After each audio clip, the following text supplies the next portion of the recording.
Morning, everyone. We have quite a crowd today, so welcome to everyone. I hope we still only have 8 cases on the docket. But welcome, everyone. Our first case is United States versus Bertram, appeal number 22-2005. Mr. Wasserman, whenever you're ready.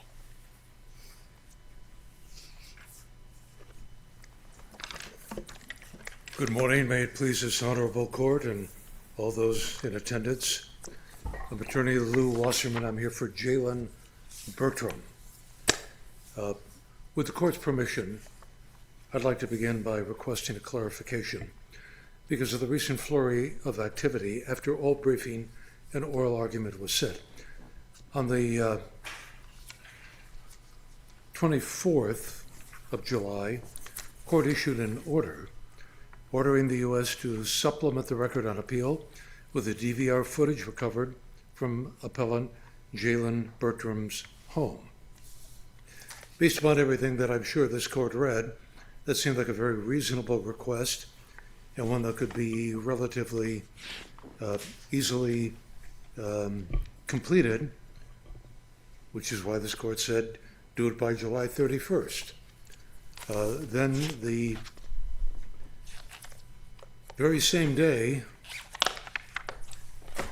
the government, in what I'm going to call, just me maybe, the dog ate my homework response, the government says, well, it's not a DVR.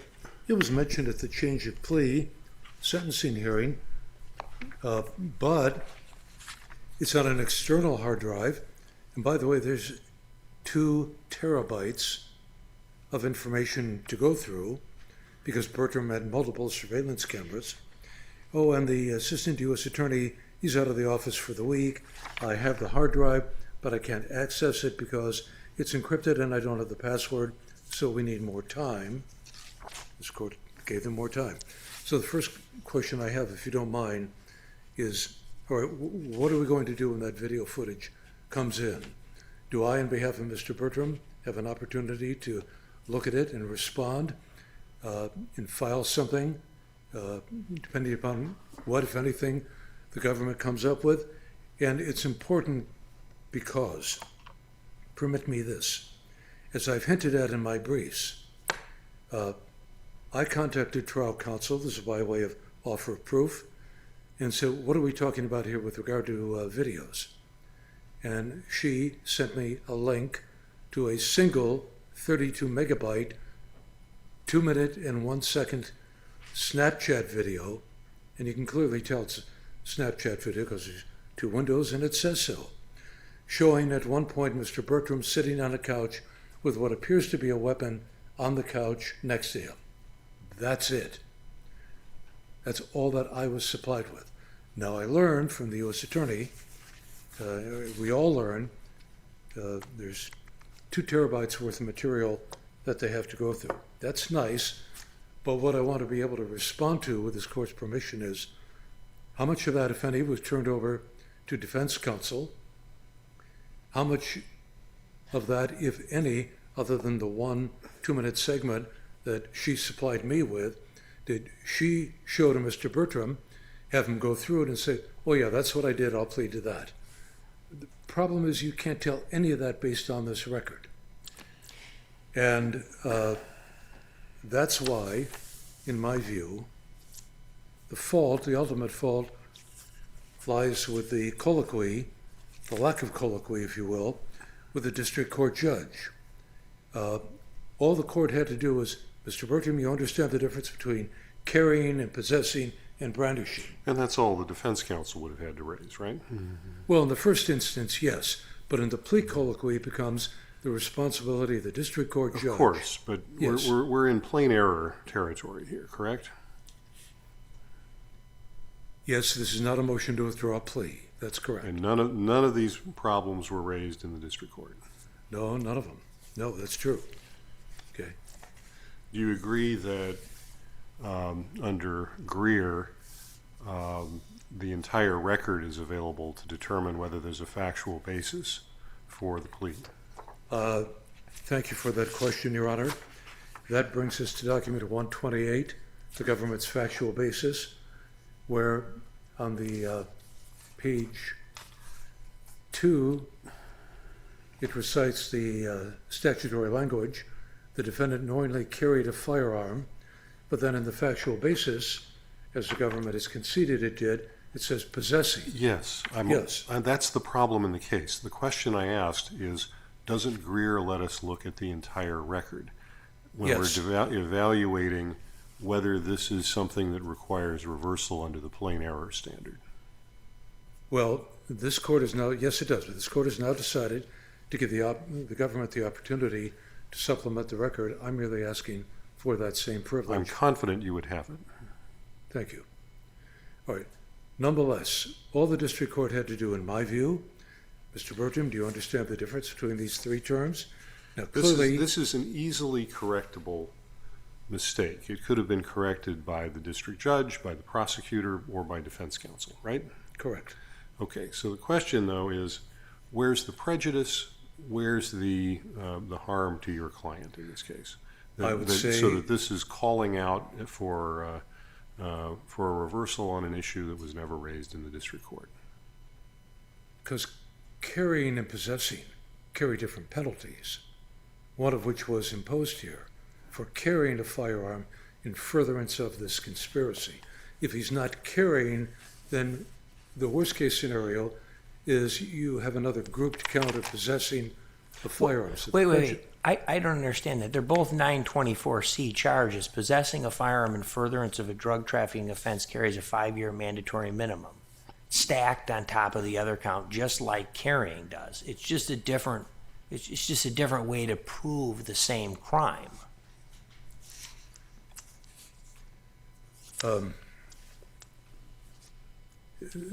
That's, I think, a different way of looking at it than what was But that's presented. just the statute. I mean, what Judge Kirsch is talking about is the language of the statute, which takes you back to Judge Hamilton's question about prejudice.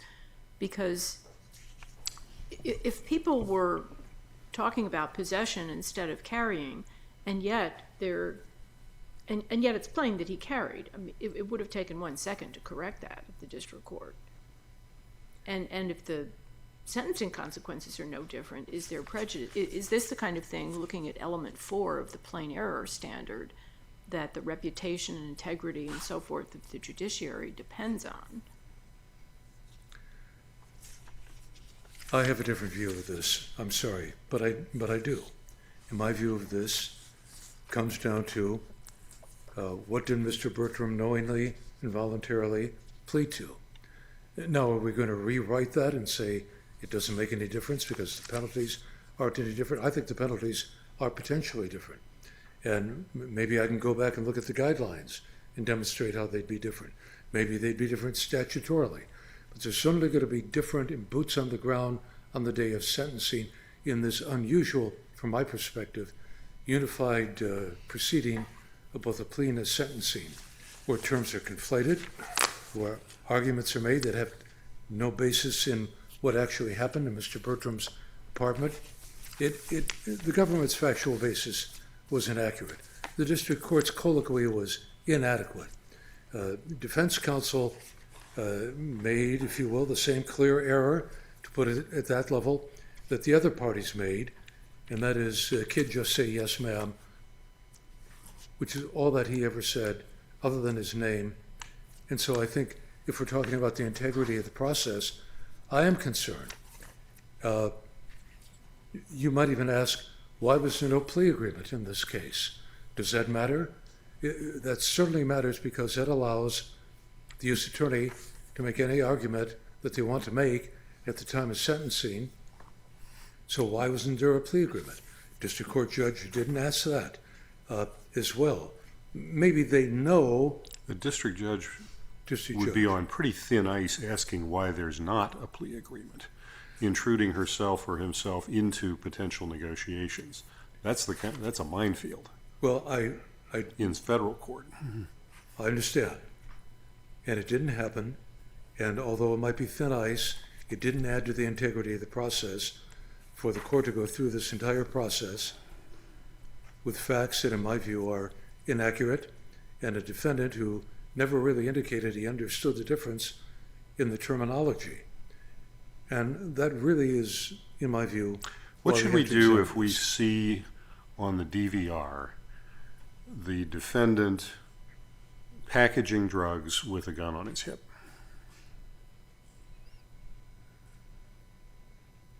That'll be new. I'm not going to comment on that till I see it too, because that isn't on the one video segment that was sent to me by defense, which, by the way, I'll be happy. I guess I'm done. Unless may I just answer that question? Go I'd be ahead. happy to supplement it with the one video that I have as well, with the court's permission. All right, thank you, Mr. Watts, Mr. Wasserman. Mr. Rice, do you have anything you'd like to add here?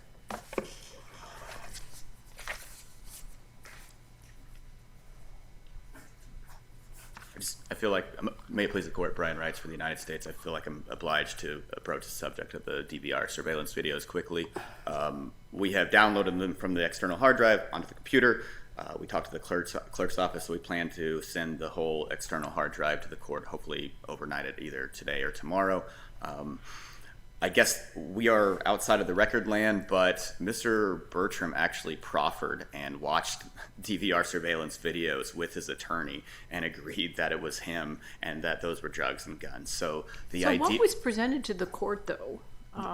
What's in the actual record for Judge Pratt? The PSR's explanation of the DVR. PSR. Yes, we no did one not ever actually introduced this material. Correct. There was no reason to introduce the material because, again, Mr. Bertram pleaded guilty, and this information about the DVR was in the PSR, and it was mentioned at the guilty plea in the sentencing hearing. It sort of defies credulity that a defense attorney would have had this compelling, incriminating evidence mentioned by the government and not object to it if it was an unknown, unheard of piece of evidence. I think that's why he pleaded guilty. Well, we're in a land where there was a lot of mistakes made. I think one. Well, by several people, however. Yes, we agree that we said the wrong word. Said the wrong word. It's the wrong crime. And so we kind of start from the premise that improbable things can have happened in this case. So have you seen the DVD?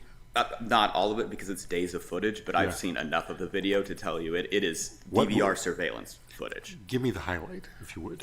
So this is new to me, but Mr. Bertram had surveillance videos not only outside but inside his house. So we have a video of his living room with him packaging drugs with Mr. Gross, and he is holding a gun. Sometimes they're holding guns and dancing, for lack of a better term. Any attorney that would have seen this would have encouraged their client to plead guilty, and that's what happened here. Okay. And I'm confident when the court receives the hard drive, it'll be apparent. So the trouble is, we've even had cases where, there's the indictment says, as it does here, maybe that he carried a firearm, but the proof winds up showing something else. And, the indictment clause of the Constitution requires a congruence between what somebody's convicted of and what the indictment says and what they know they're pleading to. So, it's a little troublesome to say, oh, well, we can just look at the record anew and figure out which crimes it reflects. Well, both are 920Cs, 24Cs, I Your know. Honor, and I think It was amended after Bailey. I mean, we've followed this For decades. a long time. But this court's precedents allow, and the rules, I might add, allow the judge to look at the entire record, and the entire record shows that Mr. Bertram carried a firearm, and not just. That's why I asked you what was really in the record, because if these surveillance videos are in the record. They are not, but the PSR established that he carried the firearm while he was packaging the drug and then walked outside. Plus, we have the firearms that we found. One had his fingerprint on it. 4 were in a vehicle that was his brother's, so presumably he was using it. And we know from Supreme Court precedent, carrying a firearm or transporting a firearm in a vehicle is carrying. So we have evidence besides just the surveillance videos that, again, I agree are outside the record, but the parties had seen them. That's why they're in the PSR. So you're saying the PSR kind of makes this assertion that he carries the guns around? Or dances with them? Yes, and the assertion was also in the factual basis. I mean, the factual basis and what was discussed at the joint hearing would support carrying, even though, yes, again, the AUSA said possess. And we heard an admission today that this court's precedents allow a look at the entire record.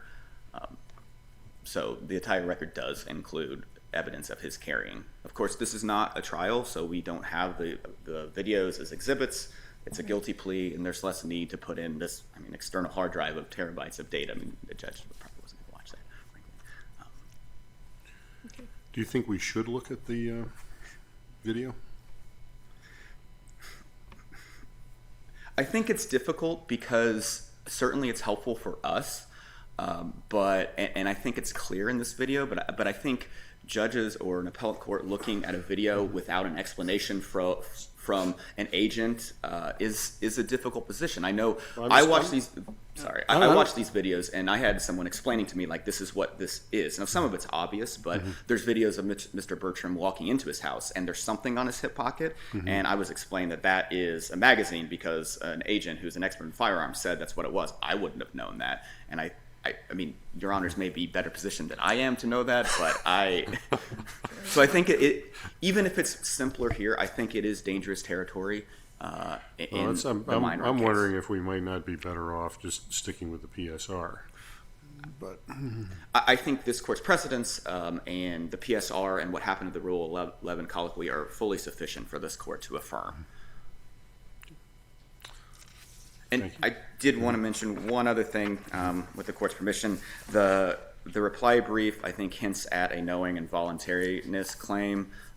We would say that's waived because it wasn't raised in the opening brief. But to the extent there was any confusion, I would point the court to United States v. Harvey, which is 484 F. 3rd 453, which deals with another conflation of 924C terminologies, and the court said the phrases used in the two parts of the statute are close enough that the meaning of them, the defendant knew the essence of the charges he was facing. So I think that ends any knowing and voluntariness claim. There are no further questions. The government would request the court affirm all. Okay, thank you. Thank Mr. Wasserman, you ran out of time, but I'll give you a minute for rebuttal if you have anything you'd like to add here. Thank you very much. Rely on the PSR by way of offer of proof, and I'll be happy to supplement the record. I talked to Agent Coombs in Evansville. He never saw the DVRs. I'll be happy to supply that email. Was there any objection to the representations made in the PSR at sentencing? No. Isn't that a big problem for your client? Because that happens all the time. I mean, in child pornography cases, for instance, we certainly don't want the government submitting these images to the district judge to look at to determine whether or not it's actual child pornography. The pre-sentence report summarizes it. When the defendant agrees, the judge accepts it as facts. And in fact, the judge at sentencing says, I accept the facts that are unobjected to in the pre-sentence report, and those are my findings of fact. That's it. Except the PSR in this case is nothing more than a re-recital of the government's factual basis. It is in most cases. Unless the defendant objects and says, no, that's wrong, then the government has put to their burden of proof. But when the defendant says, I have no objection, that's it. Usually it's just a summary of 302s. I don't know, Judge, I always have input into these myself. Sure. It isn't just the government's recital, at least in the Eastern District of Wisconsin, we do it that way. One last comment, if you don't mind, Sure. with regard to counsel over here. I wouldn't have recommended that he plead. Thank you. You're welcome. And Mr. Wasserman, thank you for taking this case. You were court appointed in this case, I believe. Actually, I want to thank Mr. Wall. He called me and asked me to do this, and I'm glad he did. Well, thank you. You're very welcome, and thank you for taking on this case. Okay, our next case is United States versus Long, appeal number 22-2275.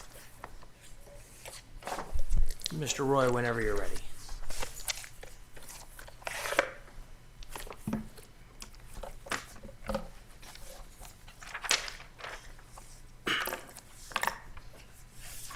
All right. Good morning. May it please the court, Mr. Reitz. My name is Michael Roy on behalf of Appellant Delvers Long. This court should vacate Mr. Long's sentence and remand for resentencing because the district court erred by considering rehabilitation as a reason for imposing an above-guideline sentence. The statutory text of Section 3582A is clear. Imprisonment is not an appropriate means of promoting correction and rehabilitation. The United States Supreme Court in United States v. Tapia construed this language to create a bright-line rule that that a court may not impose or lengthen a prison sentence to enable an offender to complete a treatment program, or otherwise promote rehabilitation. So what are we to make of this in that, when you read the entire sentencing transcript, the court goes through all sorts of considerations, discusses the factors under 3553A, and then you're right, in that one moment, she says, those are the reasons the court intends to impose the stated sentence, and she's just said, you would benefit from participation in prison industries, learning some job skills. Does that just one offhand remark taint all of the rest of the reasons that she is using? Well, I have 2 points in response to that, Your Honor. First, I would say that the way that she phrased it in that one section of the transcript does taint it. I would point to the chart the government includes in their brief on page 12, where the government contrasts the comments here against Lucas and Burroughs. And Lucas and in Burroughs, both times the district court phrased its reference to rehabilitation as, while you're going to prison, you should take advantage of these programs, right? Lucas, it'll provide an opportunity for rehabilitative programs. Burroughs, this will give you time to avail yourself of the sex offender treatment, et cetera, other programs. Here, the court said, I'm ordering this sentence to promote respect, just punishment, and the sentence is long enough to participate in prison industries as well as learn some job skills. Right, so here's the question. Is she just saying that here's the length of your sentence, and oh, by the way, this sentence is going to be long enough for you to do that? Or is she saying, I am making it this long so that you can do the prison industries? It's a subtle difference, but I think it's an important one. And I think that's exactly right. That is the difference that matters. And the way I read the wording here is a causal relationship. I'm imposing the length of this sentence because it'll give you time to participate in industries. And I think key is the sentence that the government cuts from the chart on page 12 of their brief, where the very next line is, those are the reasons the court intends to impose the stated sentence. What do we do with the fact that defense counsel did not object at sentencing? Because let's say that. Let's say defense counsel heard it the way you did. Mm-hmm. Okay, and defense counsel says, I object because you can't order sentence. You can't send someone to prison just long enough so they can participate in the RDAP, right? If the judge said, I want you to participate in the RDAP program, and the RDAP program is a minimum of 18 months or whatever, so I'm sentencing you to 21 months and I want you to get in the RDAP program. Objection, judge, you can't do that under Tapia. Oh my gosh, you're right. And right there on the record, she corrects it and says, disregard that. I'm not just, that's what we, like, right? I mean, we'd have to find plain error, that the judge plainly erred. Right. And which makes it a little harder for you. Would you agree with that? Especially when we're trying to decipher what exactly did the district judge mean by this comment? Well, I agree with some of what you're saying, in that if someone had caught it and the judge had corrected herself and said, well, all right, I have these other reasons, I'm not going to consider rehabilitation. And I mean, I've read transcripts where that's happened, where either the government or defense counsel catches the error and the court corrects themselves. And she says, I'm sticking with the same number of months that I just mentioned. Right. But in terms of plain error review, I mean, we concede it's plain error review, it's forfeited. But I don't see that as an obstacle to remanding here. In United States versus Kopp, it was also plain error review. That case shows that remand is still appropriate, even if it's only a matter of months. I think it was 2 months in Kopp that created it. I'd also point to then Judge Gorsuch's concurring opinion in United States versus Mendiola, where Judge Gorsuch marches through the different prongs of plain error review. Once you can say that there is a clear and obvious error on appeal, he found it very easy to find the third and fourth factor. And the fourth factor is only a paragraph of his discussion. He sees it as obvious because anytime someone is put in prison for time that Congress says they're not supposed to be in prison for, that necessarily meets fourth prong plain error. And my understanding, that's the only part of plain error review the government is focused on. I would have thought your problem is greater on the second prong. If we're having a debate about exactly what it was that the district judge meant, if we read the transcript as a whole, maybe there's an error. Although I'll have to confess, I sentenced plenty of people long before Tapia to time enough to get into the RDAP program for that purpose. learned later that was incorrect. But we know that district judges have to consider rehabilitation. Correct. We know that it's also a good idea for them to talk about opportunities for rehabilitation, right? And so it's I guess what I'm struggling with is finding, if this is an error, what's so plain about it? Well, and I'll admit, Tapia candidly is counterintuitive. No state court judge in the circuit has to follow a similar restriction. The Illinois Constitution requires rehabilitation as a requirement. I think every state in this Allows it, circuit yes. at least calls its prison operation a Department of Corrections. That's correct, Judge. Right. But ultimately, it comes down to a policy decision, and this is Congress's policy determination under the Sentencing Reform Act that they're getting rid of the rehabilitative model. They're no longer going to view prison as rehabilitative. Rehabilitation is still a consideration in sentencing in general, and it's one of the 4 purposes under 3553A, but those purposes only apply as relevant to the type of sentence being imposed. So a judge does have to consider... And to the terms of supervised release, and to trying to encourage a defendant to take advantage of the opportunities that will be available in prison and so on. That's correct. So a judge should consider rehabilitation. It can be a mitigation argument, as it was for trial counsel in this case. Trial counsel brought up rehabilitation, cited Mr. Long's single parent who had trouble finding resources growing up, that he has mental health issues, drug issues, asked the court to consider that as an argument in mitigation.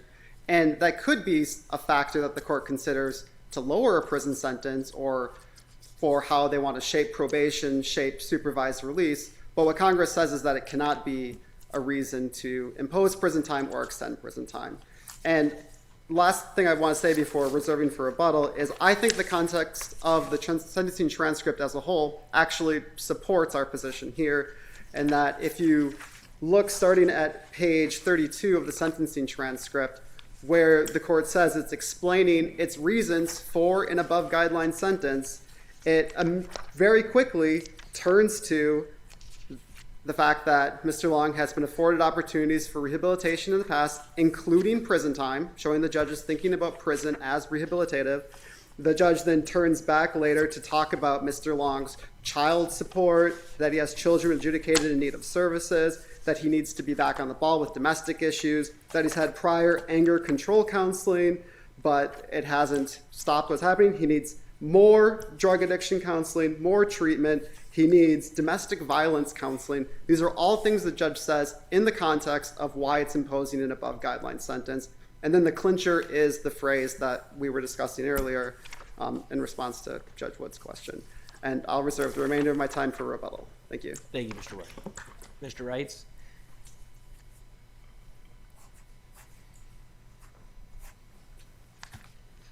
May it please the court, Brian Wrights again.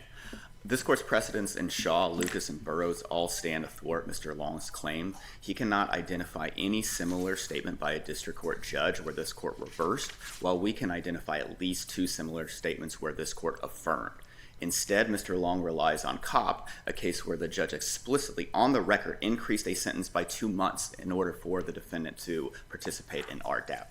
That is under any standard of review. But on plain error, Mr. Long certainly cannot succeed. Judge Wood, I agree. I think you can read Judge Pratt's statement in one of 2 ways. But a 50-50 toss is not plain error. And certainly it's not error for a judge to say, I'm imposing 51 months, and by the way, that sentence will allow you to participate in RDAP. I think that's a reasonable reading of Judge Pratt's statement, and that would not constitute plain error. I want to make one other point that that maybe my brief didn't clearly enough, that I let based on the Tapia concurrence.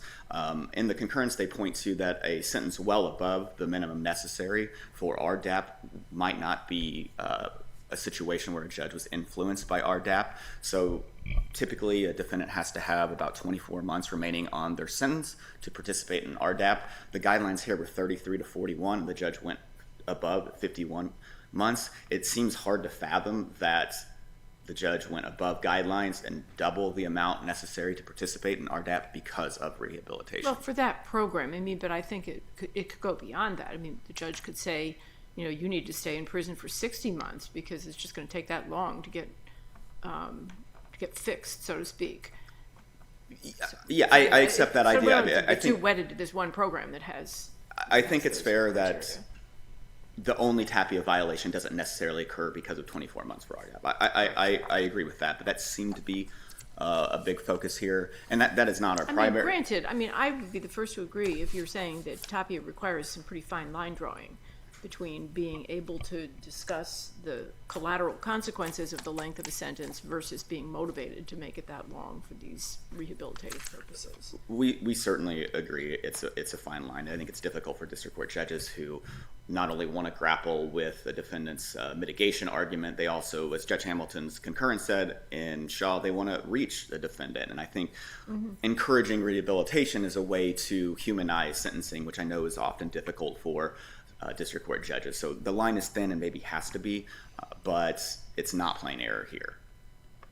If there are no further questions, we'd be happy to rest on a brief. Thank you, Mr. Wrights. Mr. Roy?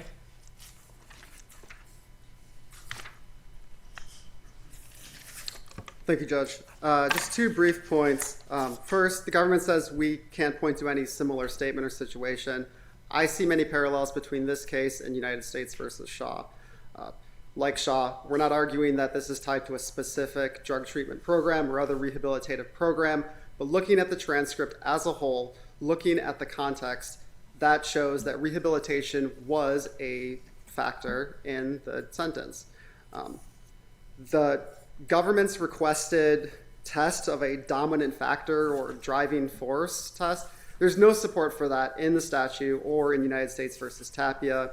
And although the government says United States versus Shaw shifted this circuit's precedent in that direction, Shaw merely mentioned that the district court had focused on rehabilitation as a driving factor. It did not say a driving factor or driving force, or however the government wants to phrase it, was the reason and the only time that Tapia is violated. And if the court has no further questions, I will see the rest of my time. Thank you, Mr. Roy. Thank you to counsel. We'll take the case under advisement, and our next case is United States versus Danford, appeal number 22-2868. Mr. Patton, whenever you're ready.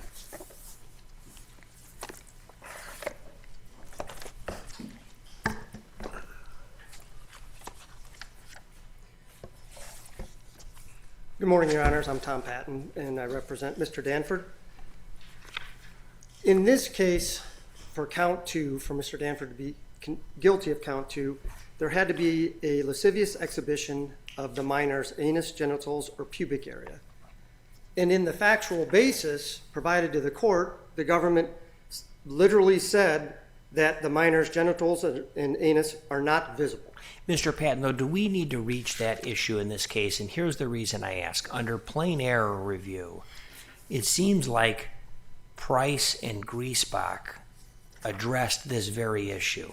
And in order to find plain error, I think we'd have to disagree with or at least reject the language in Price versus Griesbach. And how can that be plain error? Your Honor, I have to disagree with you that somehow Price or Griesbach are contrary to the arguments we're making. In fact, our argument is completely consistent with Price in that. But wait a minute. But Price. Let's say I agree with you on the word exhibition. You read the statute, you see it, right? But in Price, we said you don't even have to be. The victim doesn't have to be naked. Sure. I mean, Price just says you don't have to have nudity, because nudity is not in the statute, right?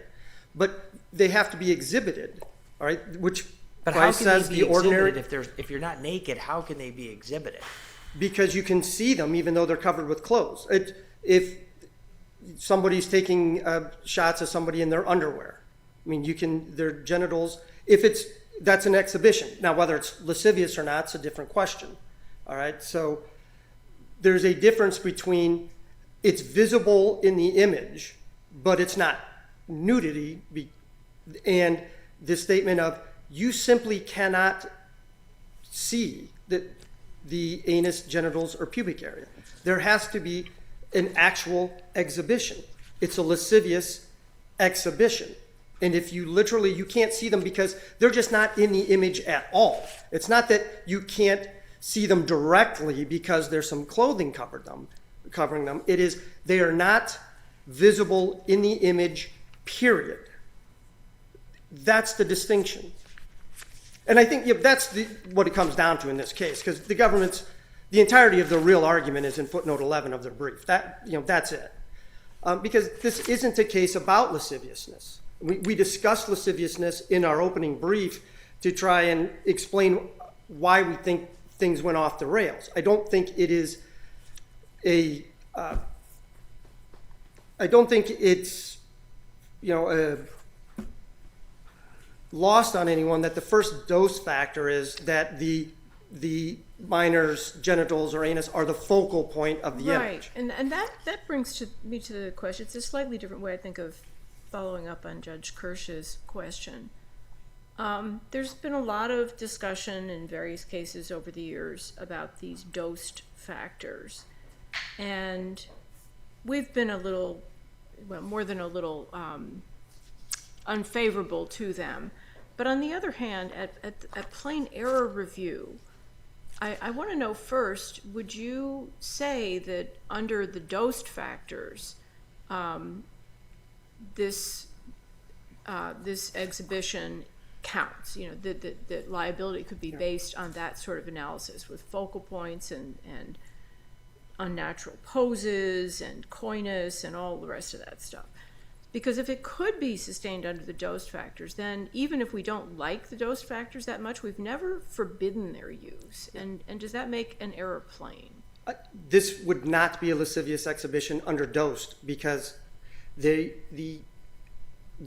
anus, genitals, and pubic area just aren't exhibited. Well, but I'm just looking at the factors, and it does seem to satisfy quite a few of these things, whether the unnatural pose, bent over the bed, or the state of dress. There is nudity in this. You know Sure. what they are. I mean, two things about that. First, the dose factors are designed to decide, is an actual exhibition lascivious? Dosed is not designed to answer the question of, is there an exhibition? All right, so that's number one. So while the dose factors would maybe lead you to say, this image on a whole is a lascivious image, right, because of some of the different factors. But that's not the question. It can't be a lascivious exhibition if there's not an exhibition. Because if you take this, if this violates the statute, then mere nudity can violate the statute, right? Well, I'm not sure I would go that far. I mean, because what we have is this view of victim two, right? That's like a half a step away from exactly what the statute's talking about, the depiction of, the genitalia, Sure. the anus, etc. And lubricant, I mean, just all sorts of things intended to say, this is going to evoke in your mind this kind of pornographic. It's lascivious. I would not stand here and argue that it's not lascivious. Mm-hmm. And it violates a number of different Indiana statutes. The Indiana child pornography, child exploitation statute covers any fondling of someone under the age of 14 with the intent to arouse sexual gratification. Clearly does that. It violates Indiana's child molestation statute. It violates any number of state statutes. Just like in Howard, the conduct's reprehensible. It just doesn't violate this statute. The government likes this statute because it's got massive penalties. And that's why, as in Howard, they push it to the extreme. And here they've just pushed it past the line because by their own admission, their own factual basis, there is no exhibition. Can we go back to the clothing? So would you say that there's sort of a sheerness requirement, that if it's clothed, then you need to be kind of able to see through it a little bit? No, Your Honor, I don't think I could cite any case law that would support that. And in fact, there's quite a bit of case law that says the opposite, that it doesn't have to be sheerness. The clothing can be opaque, but some of them are like the kids doing cartwheels on a beach wearing bathing suits, but the image is focused in when they're in the upside down part of the cartwheel, their legs are spread, you're focused in. Knox from the Third Circuit, it's one of the original ones where it's gymnastics kind of stuff, so they're wearing leotards that aren't sheer at all, but Right. they're focusing in on the genitals in the pubic area. And so the court say, hey, look, that is an exhibition of the pubic area. And nudity is not a requirement of the statute.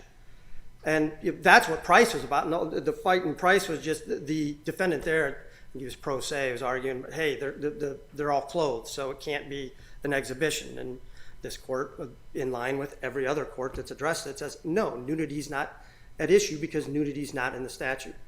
And so the question is, what's the principal distinction between the child wearing a leotard and this picture, which is, again, kind of one step removed from actual viewing of the prohibited areas? Sure. It's one step removed. And look, I get Well, it. in both cases it is. You know, the leotard creates an extra step for the imagination, and having a particular angle of the camera does the same thing. It does the same thing, but the difference is material in that there isn't an exhibition. And if that's not the standard, then you have real First Amendment problems, because remember, the lascivious exhibition, the sexually explicit conduct comes from Ferber. It's Right. where the Supreme Court said, hey, look, we aren't going to assume that courts are going to push this standard as far as they possibly can. And that's what's happening here. And if I could, I'd like to reserve the rest of my time for rebuttal, please. Of course. Mr. Houston.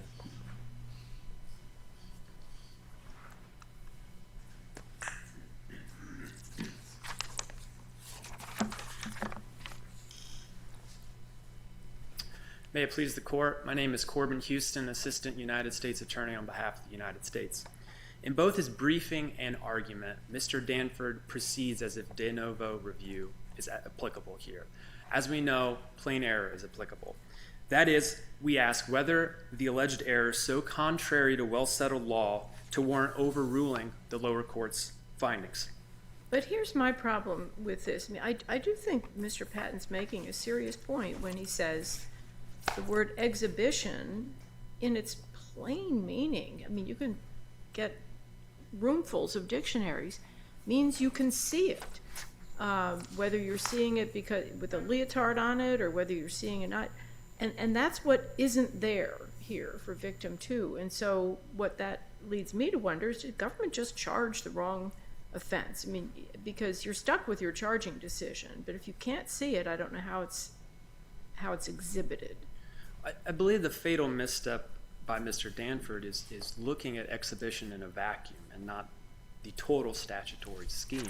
I do believe it's important that we continue to ground ourselves in the plain error standard. But what in the statute says exhibition doesn't mean exhibition? Exhibition means it can be hidden, and it's still enough.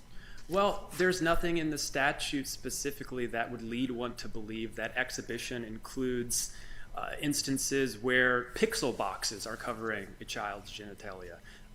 Just based on the plain language of the text, one would not lead to the conclusion that there's no discernibility requirement, which other circuits have held. And it's not a stretch then. But pixel boxes are more like the leotard. What we have here, it'd be like saying for a young male that if you take a photograph of his backside, you're actually also exhibiting what's in the front.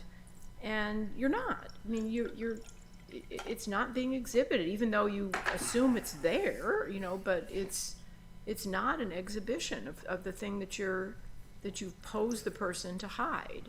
I believe in that example there's a fundamental difference in the sense that if you have just an image of an individual from the backside, I don't think the government could credibly say that the genitals or anus are the focal point of said image. Here we have a situation that is high. Where does focal point come from other than dosed? It comes from dosed as well as, for example, in the United States. Not the statute.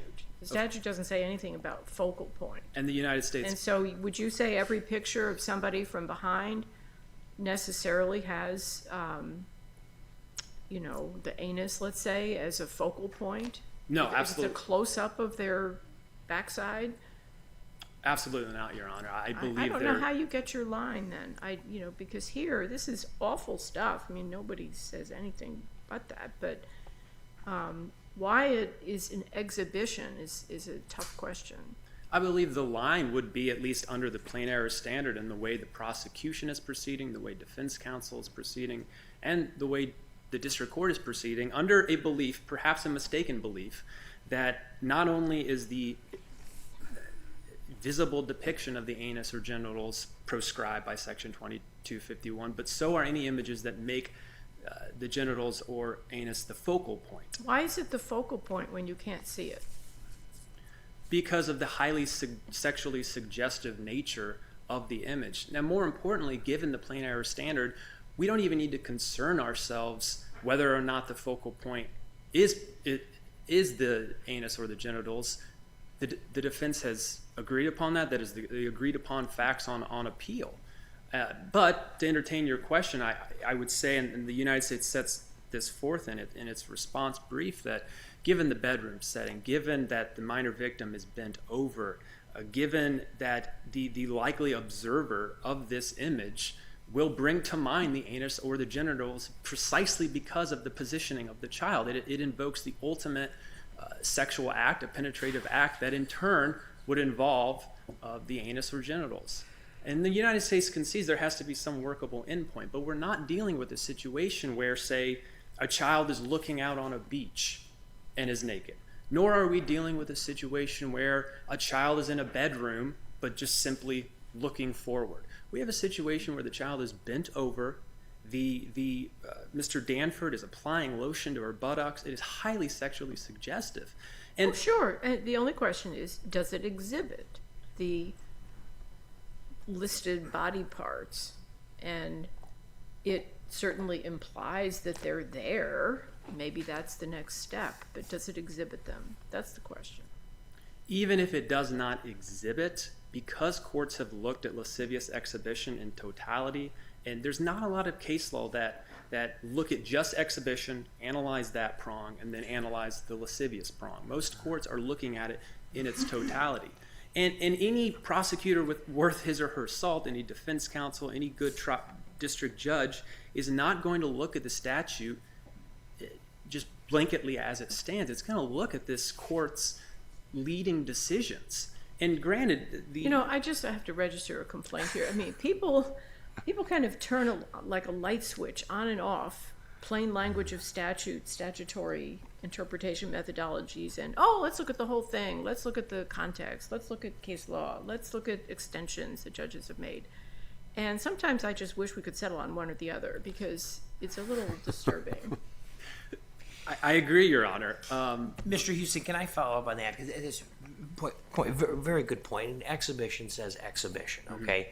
But and I can look this up myself. But in Price, when the district judge in Price instructed the jury on the Doust factors, which we approved, did the district judge instruct the factors as when you're determining, in other words, telling the jury, when you determine whether it was a lascivious exhibition, you should consider the following factors? Or did the district judge tell the jury, when determining whether the image is lascivious, you should consider the following factors?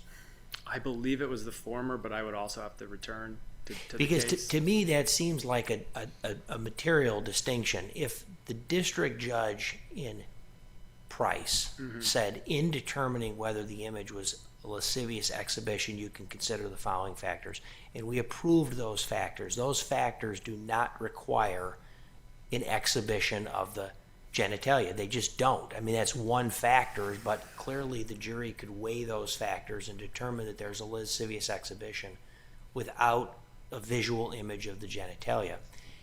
Price may be wrong, okay, in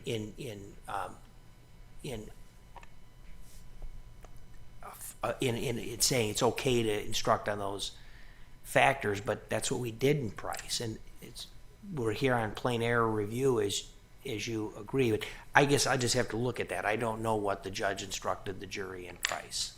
Precisely, and as a corollary, I do know in United States v. Russell, the approved upon instructions defined lascivious exhibition as, quote, a depiction which displays or brings to view to attract notice to the genitals or pubic area of children. Brings to view, there you go again, the same problem. But also, Judge, in United States v. Schenck, the circuit noted that to fall within 2251, quote, the focus of the image must be on the genitals or the image must be otherwise sexually suggestive. I believe that court's use of the term focus alongside the dosed factors, alongside the fact that we're under plain error review, could lead a prosecutor, could lead a defense counsel, and could lead a district judge to perhaps err and conclude that 2251 includes images that make the child's genitals or anus the focal point. But again, we're not just simply asking whether the district judge erred, we're asking whether that error was clear and obvious based on not only the statutory text, but the case law writ large. And just in conclusion, Your Honor, Mr. Danford faces a very high burden, not only in showing plain error on the substantive portion, but also the attempt portion as well. Did the district judge engage in colloquy on attempt? It did not, Your Honor, and this was probably not put as eloquently as it could have been in the brief, but that attempt alternative argument really goes to prong 4 of the plain error standard. And well, the question, though, when I saw your attempt argument, I thought, well, maybe this is the fix for this problem. But then I don't see the kind of attention given to that possibility in the colloquy that really is an escape hatch here. Correct, and the United States concedes that the factual basis as to the attempt could have been more robust, but again, under prong... Yes, it's putting it mildly. In conclusion, under prong 4, this court has the discretion to correct plain errors, and if the result is going to be the same, which is the United States would say on remand, subject to repleading, the United States would make that more robust factual finding. So in conclusion, the United States urges this panel to affirm the lower court's conclusions and findings. Thank you, Mr. Houston. Mr. Batty.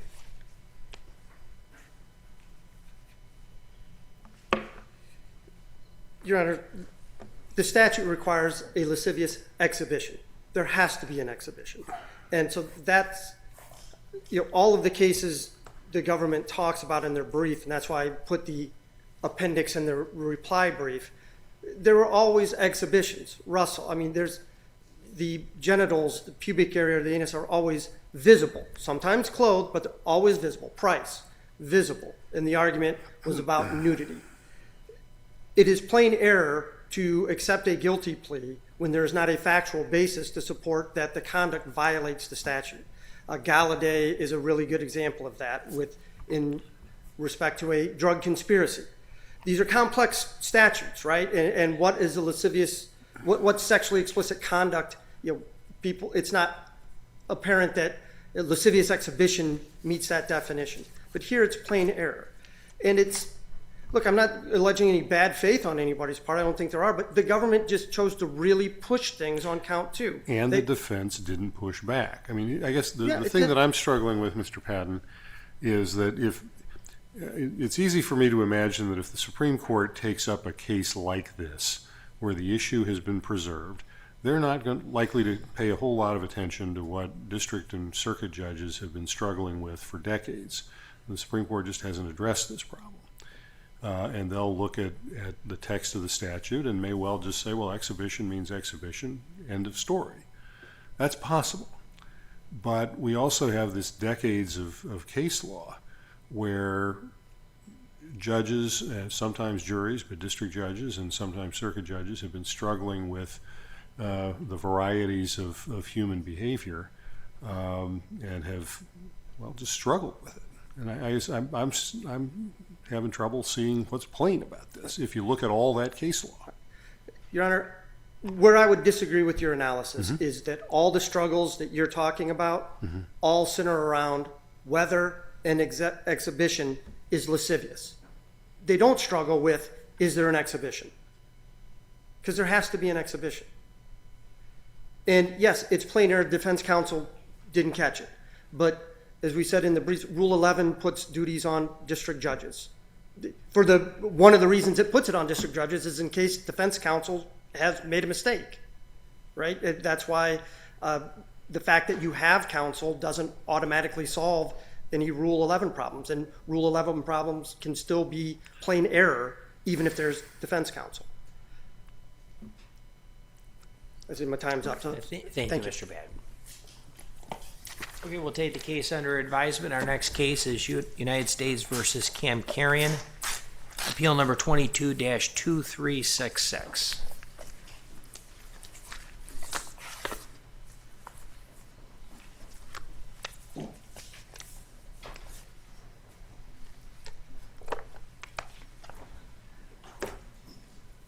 Mr. Green, whenever you're ready.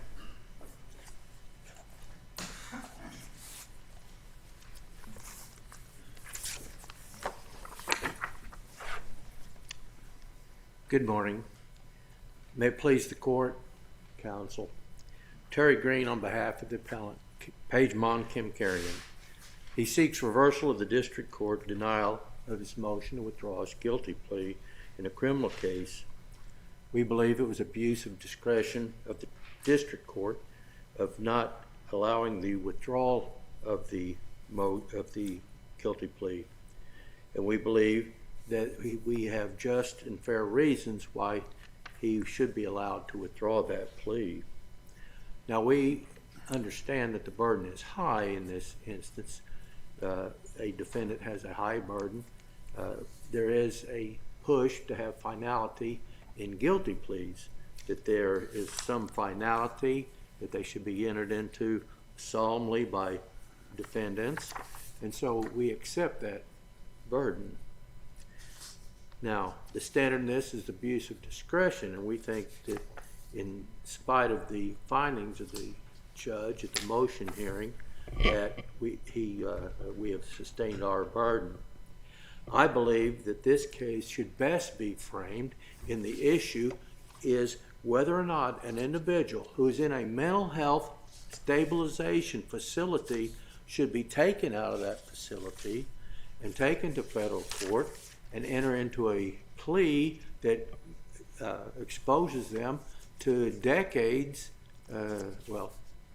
potential decade or so in prison. In this instance, he received 87 months. So what about the fact, though, that the district court doesn't just sort of do this off the cuff? The district court has a forensic psychologist. Mental health problems come in many levels of severity, and even though Mr. Kamkarian may have not been well off, the conclusion of the psychiatrist is he's able to understand these proceedings. He's not incompetent to enter the plea. Therefore, he should be held, as people are, to the representations he made at the plea period. So the court seeks professional help. Anyway, what about that? Well, yes, that was one of the issues that was taken up at the day of the taking of the plea. If you look at the transcript, there was actually a division in there. They took a recess.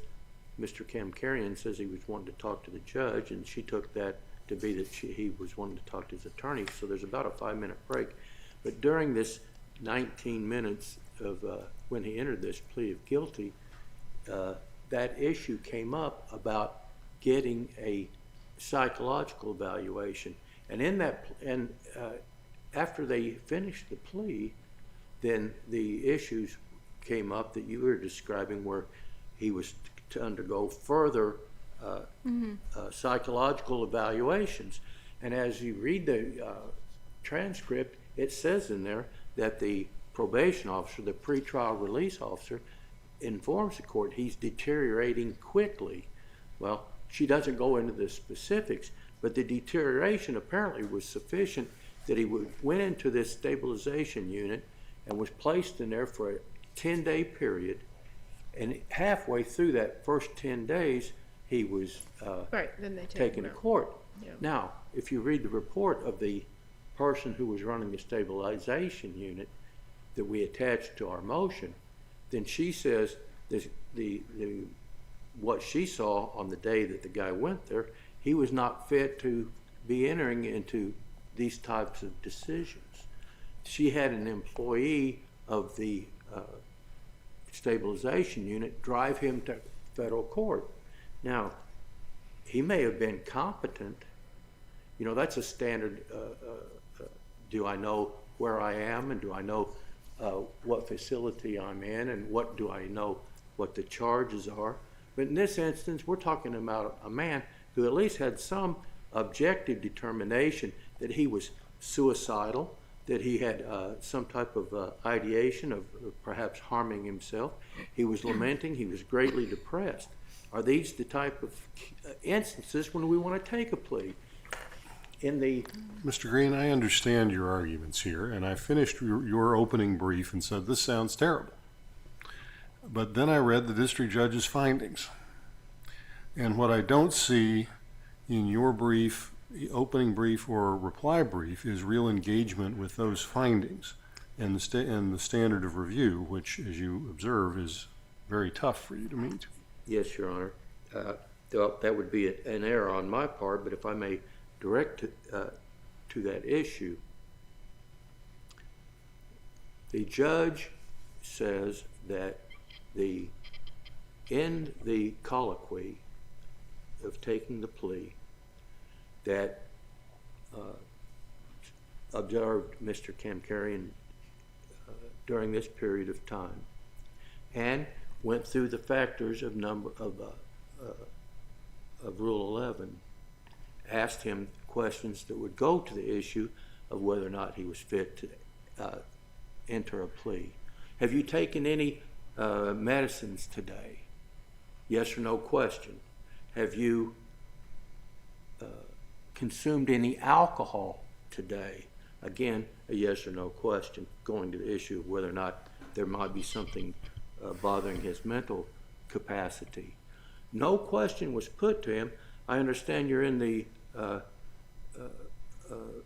stabilization unit. Are you ready to make a plea here? No, nothing was done other than the asking of the yes or no questions, to which he was managed to answer yes or no appropriately, standing there next to his attorney, whom at least at the motion hearing, he says, he felt pressured. So those were errors that I would have made in my briefing. Yes, should have addressed those more to a great degree.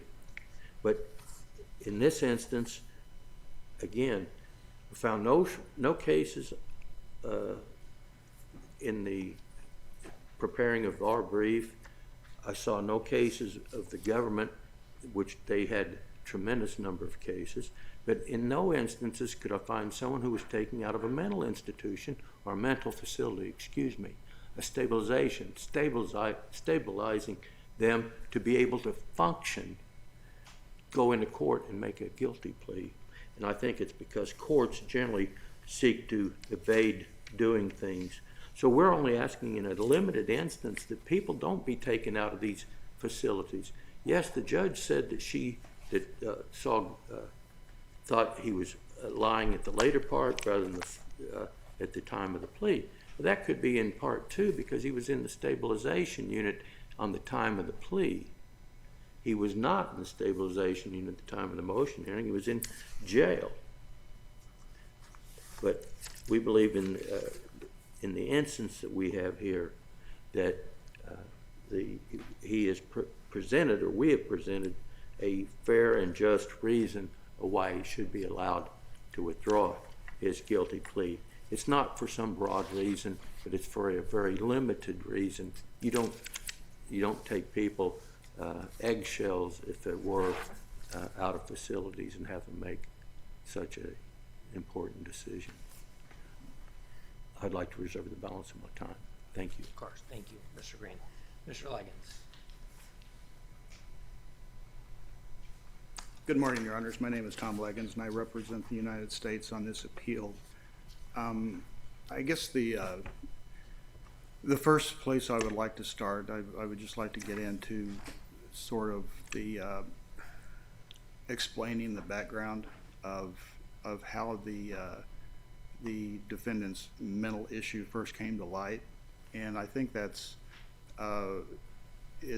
saying that he was taken out of a crisis stabilization unit, while technically correct, it doesn't get into he was there because of depression and anxiety over his legal case. That's reflected in the PSI, I believe, in paragraphs 55 through 57, which sort of gives you a fuller picture of how that process came about. He relayed to the probation officer in this case, I think about a week before his change of plea was scheduled, that he was having mental issues and anxiety over his upcoming change of plea, and that they were to the point that his probation officer said, well, we need to get you evaluated and we need to see what all you need. Ultimately, the defendant refused to be evaluated. He reported to the crisis center, but he refused to be evaluated until the court ordered him to at his change of plea hearing. So what was the court was aware of and what the probation office was aware of at the time of his change of plea is reflected in what's in paragraphs 55 through 57 of the second revised PSI. And it's also reflected at the close of the change of plea transcript. I believe it's between pages 11 and 16.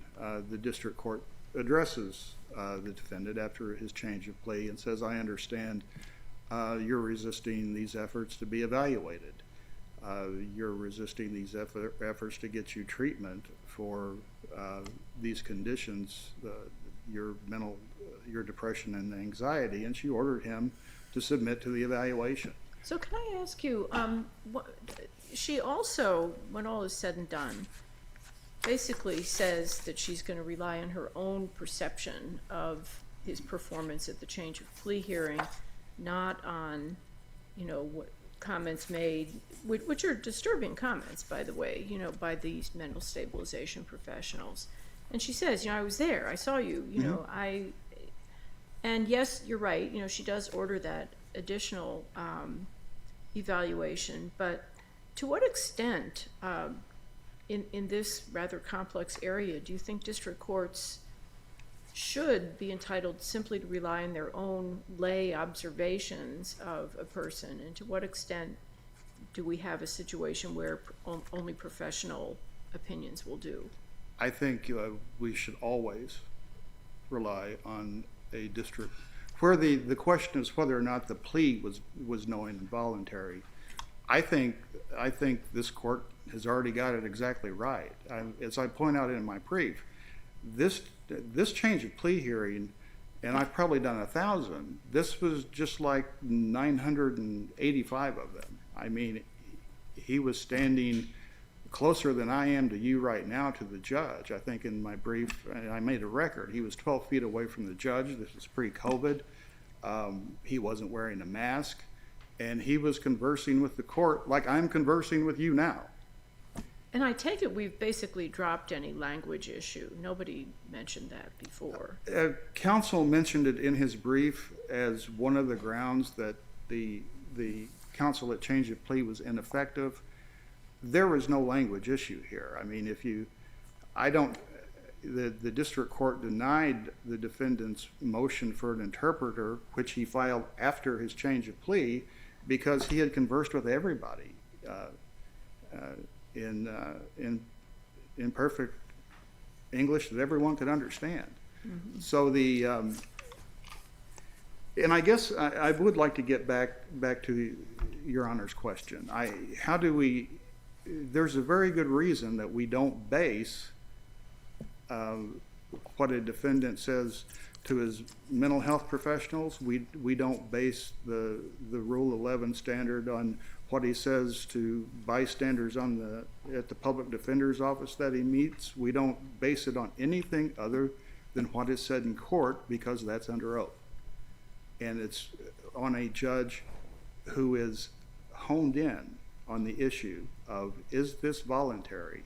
And well, it's more than voluntary. I mean, if the judge had heard him saying things that struck her as delusional, for example, He was seeing things in corners of the courtroom that weren't there, or, I mean, there are some manifestations of mental illness that even a layperson can spot. But I guess what I'm worried about is that more subtle area where he seems to be okay, but there's really some synapse isn't really closing in his brain. And I think that, it's why we require a colloquy. I mean, and there are a whole lot of different questions in that Rule 11 colloquy. Right. The judge isn't just relying on, is there anything affecting your ability to plead today? I mean, the whole thing plays into that. And this defendant was giving answers to the district court like I'm giving you now. And I think that given that we base what happens here on appeal on what happens in court, we don't base it on things that weren't present in the court. And this court has established a standard. And actually the district court in this case went above that standard. Not only the district judge in this case could have relied on just the contradiction between what was said in the change of plea and the position he was taking in his motion. This court held a hearing, and she made a specific finding that the defendant was lying about what happened at his change of plea proceeding. And I believe that's conclusive on the issues that the defendant is trying to raise today. And if there are no further questions, I will yield the rest of my time. Thank you. Thank you, Mr. Leggett. Mr. Green.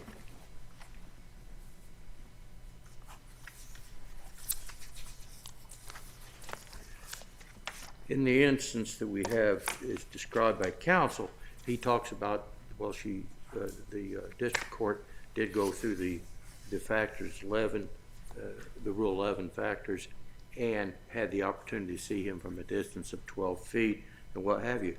And what is that observation? Every answer that he had was yes, Your Honor, or no, Your Honor, or, and the issue came up about his speaking, is oftentimes he said my honor, not your honor, or as we are to say in our English, is being Farsi being his original language. But is that going to give us a window into what is actually going on here? As I did in my opening, talk about, well, you ask questions specifically about alcohol, or you ask specific questions about medications, but no questions were asked about the fact that had I not known that he'd been in the stabilization unit, it doesn't appear anywhere or pretty much as far as I can recall, in the plea hearing. So I think in an instance when you know that you have a defendant that has come out of a hospital or come out of a facility, that some inquiry needs to be taken in this instance. This is just some limited instance, not for a broad reversal of guilty pleas. We'd ask you to go ahead and find that the district court erred. Thank you. Thank you, Mr. Green. Mr. Green, I see that you were appointed in this case, so we appreciate your willingness to take on this case and your advocacy. Well, thank you kindly, John. You're very welcome. Okay, we'll take the case under advisement. Our next case is Perez versus Garland, appeal number 22-2434.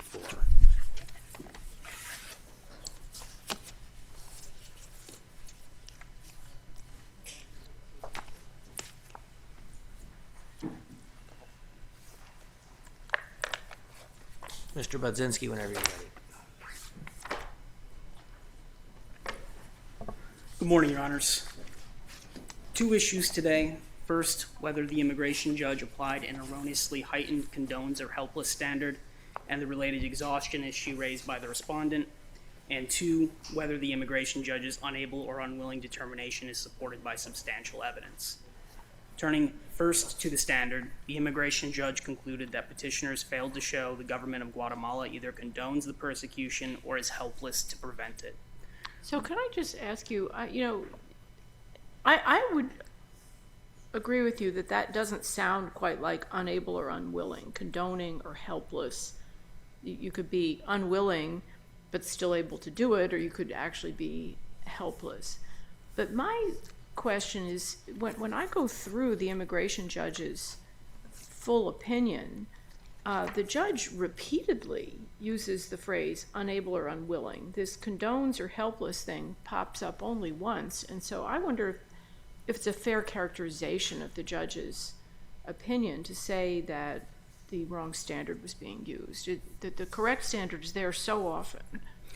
Sure, the correct standard is written, but I don't think we can be confident when he uses the language condones or helpless that he did not, or he did apply the correct standard.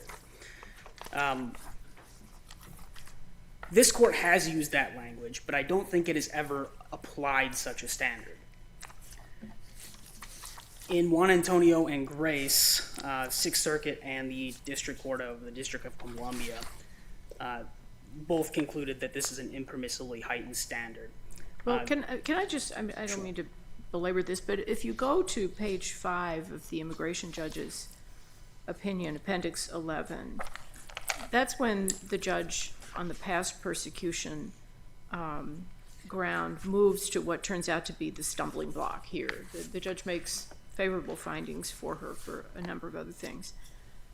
And the standard is correct. She's failed to carry her burden to show that government authorities in Guatemala were unable or unwilling to protect her from Walter.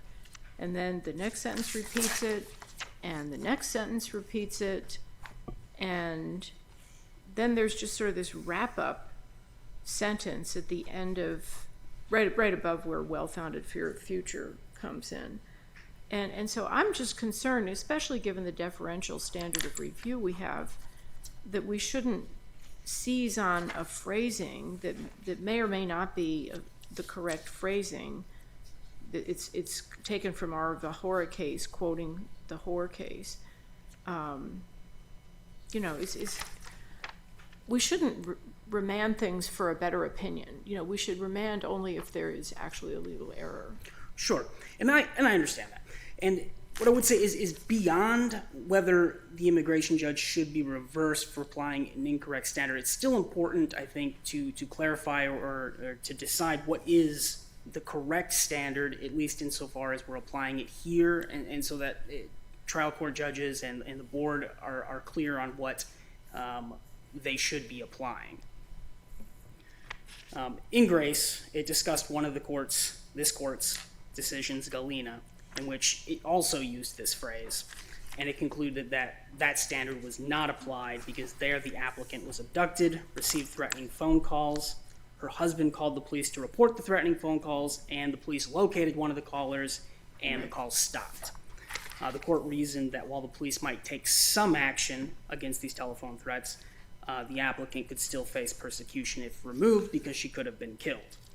And because of this, Grace concluded that this is not a condones or helpless standard this court is applying, and that while the police might take some steps, applicants can still meet the persecution threshold when the police are unable to provide effective help.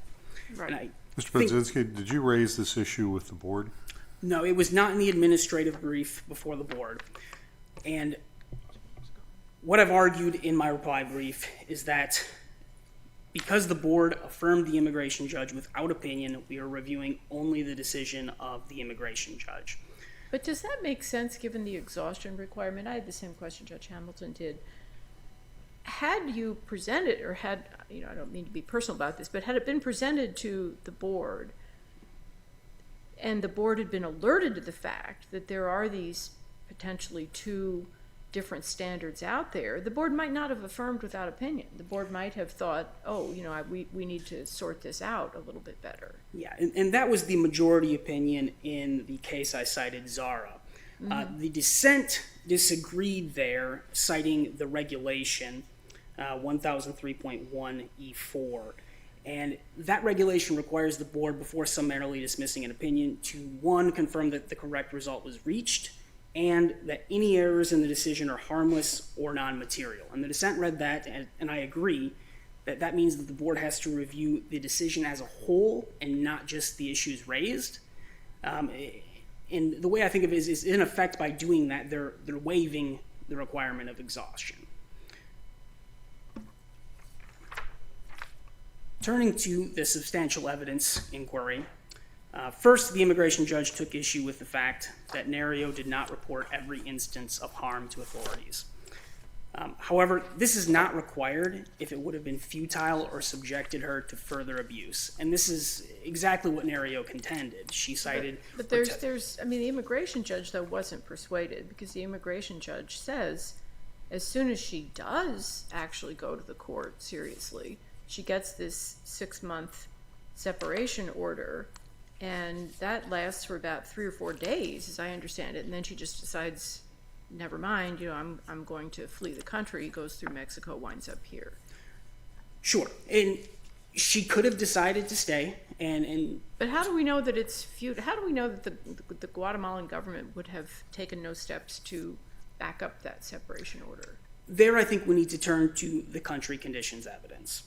And the country conditions evidence bears out that Guatemala suffers from a machista culture that treats women as inferior and has normalized violence against women, has one of the highest femicide rates in the world, and indigenous women like Nerio are marginalized even further.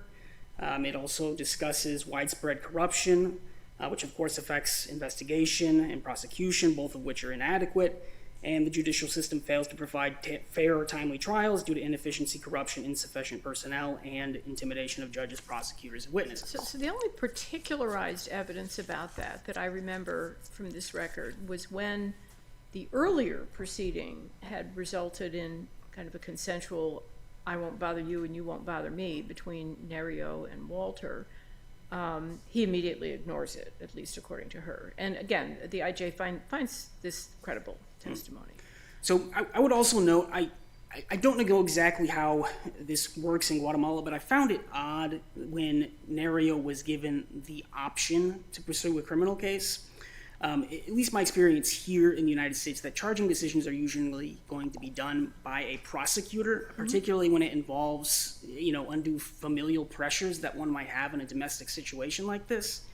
And, even if the alleged victim says that, "I don't want to go forward with this, I'm scared," the prosecutor is well within their power to go ahead and file charges if they think that's in the best interest. But they might not, even here, if the victim isn't willing to press charges. I mean, it seems to me prosecutorial discretion is often exercised in Sure. that direction. So that might not happen. It just struck me as odd in addition to the amicable agreement issue you mentioned. Go ahead. Sorry, go ahead. Well, Mr. Budzinski, let me just get to my problem. Obviously, this is a pretty compelling story, and I can certainly, and the immigration judge found this persecution was real, and that your clients were vulnerable, unable to do a lot there to protect themselves. It's certainly easy to imagine another immigration judge having weighed these factors differently and found a sufficient showing. But what I struggle with is, at least as I understand our standard of review, the question is, what evidence required the immigration judge to find that the Guatemalan government was unable or unwilling to protect them? So first, I would note the two instances where she was able to do something either with the amicable agreement or with the protection order, Walter didn't stop. He became angered. He demanded that she withdraw the complaint. This is when she became scared and left the country. In addition to that, I understand that, Yeah. but that's not the question. The question is, why was the focus is on the government of Guatemala, Correct. and evidence that would have required any reasonable immigration judge to find it was unable or unwilling to protect the petitioners here. So I would point to the country conditions evidence regarding Guatemala. Generally, it states that Guatemalan authorities failed to offer. That would tell us that everybody from Guatemala who feels persecuted can get to this country as a refugee, right? Just the women. Ah, sorry. Yes. Okay. Well, And the children who come with them, which is that's assuming they've been that's just a way victim, too right? broad a theory. So I think we might be getting into another legal point there, but so I don't think broadness is necessarily a prohibition against offering protection within the No, but let's look. If your theory is that anybody who experiences persecution based on protected criteria in Guatemala cannot count on protection from the government and is therefore going to qualify for refugee status in the United States, that's a pretty extraordinary theory.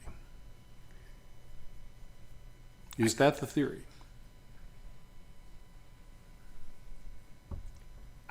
Yes, I believe it is. Okay, thank you. Thank you. Thank you. Mr. O'Connell. Good morning, Your Honors. Joseph O'Connell on behalf of the respondent, the Attorney General. Your Honors, the agency correctly concluded that Ms. Nerio's applications failed because she couldn't show that the government of Guatemala is unable or unwilling to protect her. This is a factual finding that's reviewed for substantial evidence, which means that the petitioners have to show that the record compels a conclusion that is contrary to the agency. So let's not say they correctly determined that. This is a very disturbing case, and I'm very concerned that if she's removed and sent back to Guatemala, things could go very badly for her. But if you're saying that given the standard of review, the agency could have come to that conclusion even if other people might not have, then Certainly. That's a different point. I think that's probably better stated. The standard of review, I think, in this case dictates the result. And so I don't think the petitioners have shown that the government of Guatemala is unable or unwilling to protect her in this instance, especially given the specific evidence. There's a lot of evidence showing how serious the problem of violence against women is in Guatemala Certainly. in particular. There's a huge amount of evidence. But Not I just think this one little country report that we have. Of course. But I think that in that instance, the specific evidence, the particularized evidence, in this case shows that the first time Ms. Nerio went to the Guatemalan authorities, they responded immediately, and they granted her a 6-month restraining order against Walter. And so she left Guatemala 3 or 4 days later. But again, this is the first time that she ever went to the Guatemalan authorities, and so there's no indication that they would have not been able or willing to protect her. And this also is important because Ms. Nerio could have filed a police complaint against Walter, but she voluntarily chose not to do so. And she said she voluntarily chose not to do so because she didn't want to create a conflict with her in-laws. And that's at page 114 and 115. They asked her, why didn't you file a police complaint? She said, well, it's family, and I didn't want to cause a problem for the in-laws in that family. I mean, think about that. It tells you quite a bit about power relationships. It's certainly not unreasonable, but it also means that she doesn't qualify for asylum or withholding in this case. It's something that she has to do to establish her eligibility for relief and protection. It's not unreasonable and in no way minimizing the circumstances of what is basically a ugly racial domestic dispute between in-laws. She still has the requirement that she has to go to the police. It's just a basic principle of asylum and withholding. Before you can flee to the United States through Mexico without applying for asylum, it's a different story. You have to give the Guatemalan government a chance to do something about it. And when she did, they responded immediately. And she only asked for a restraining order, which they gave her immediately. And again, she could have pursued criminal charges against Walter, but she voluntarily decided not to. And there's no evidence in the record, I take it, about the effectiveness of these restraining orders in Guatemala. There are studies in the United States, for example, when restraining orders are entered, how often are they violated, and what courts need to do to follow up, and what police resources are available if they're disregarded, and so on. I mean, you could certainly question that. I didn't see any evidence in the record when I reviewed it, and that also sort of goes back to the petitioner's burden of proof. So it's Ms. Nerio's burden to submit that evidence and make the arguments in that regard. And I didn't see any evidence saying that restraining orders are not effective, and she didn't give it a chance to work. So there's one instance where she said that Walter, once the restraining order was issued, Walter went crazy. That's a characterization, but another way to say that is he became upset. The only specific Walter tends allegation... to be violent when he gets upset. That's the problem with Walter. That's correct, but again, this is the first time that she's went to the Guatemalan authorities to report this sort of behavior. And when she did, they responded appropriately. I think we filed a 28J a few days after it was issued in Osorio Morales, which was issued in July of this year. And it basically said, you have to give the native government a chance. We don't know what they're going to do if you don't report it. And again, she had the chance to file a police complaint. But she voluntarily It's chose kind of not the to. one free bite approach, I guess. And if she happens to draw the short straw in the meantime, I guess that's too bad. Huh? Again, it's just a requirement for asylum. I mean, she has to give them a chance to protect her. So are you saying there's no possible showing that somebody could make that would be enough to show that the home government wasn't willing to do it? Like, we don't protect people of XYZ ethnic group, or... I'm not saying that. There are instances, there is a futility exception. And a good example of the futility exception is the board's precedential decision. We cited it in our brief. It's called Matter of SA. And it involved sort of a domestic dispute between the father and the daughter was being abused by the father. And in that case, the evidence showed that if the daughter went to the authorities in Morocco and reported her father, not only would they not help her, they would take her back to her father and she would be subject to worse abuse. And so I think that's an excellent example of, the futility exception, where you don't have to report. In this instance, again, the Guatemalan authorities responded the best way they could. Again, they did everything that was asked of them. And again, she had the opportunity to do even more, including file a police complaint, which she, again, voluntarily decided not to, for reasons that are not persuasive. I mean, they're certainly compelling, but they don't You're saying they're just not legally significant reasons. Right, that's exactly right. Yeah. If I could just quickly address the exhaustion and condoned complete helplessness argument. Your Honor sort of stated my argument before I could get up here and say it.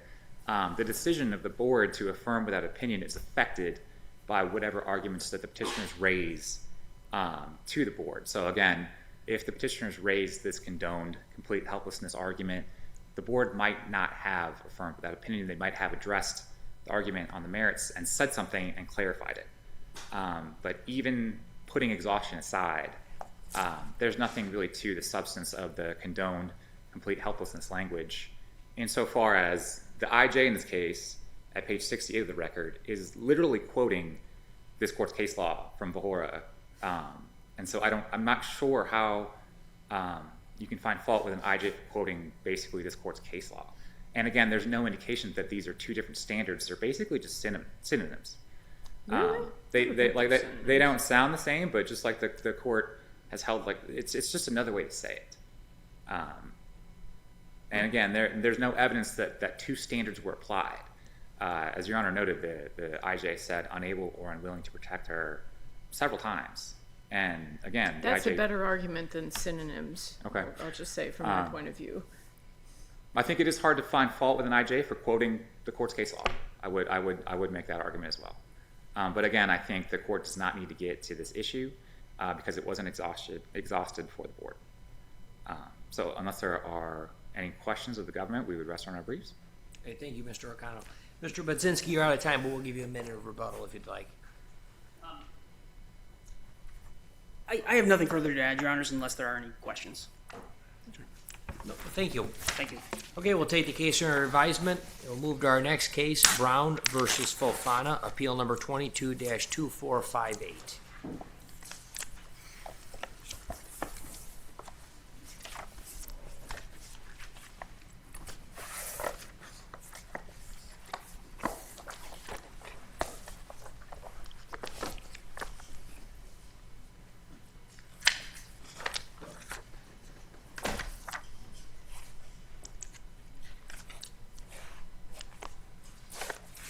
Mr. Weiss, whenever you're ready.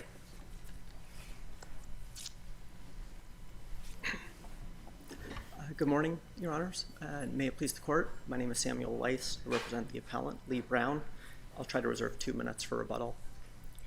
Mr. Brown, even in the severely constrained space that he had in his amended complaint, nonetheless stated a claim under Title II of the ADA. He alleged that he had a significant impairment. He had a torn ACL.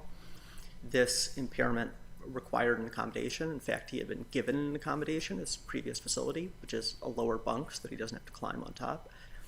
That he was moved facilities and that somehow that accommodation was not moved with him, and so that he was placed on the top bunk where the person on a lower bunk needed a wheelchair and also had a crowded cell because the small cell was full of the mobility devices for the person on the lower bunk.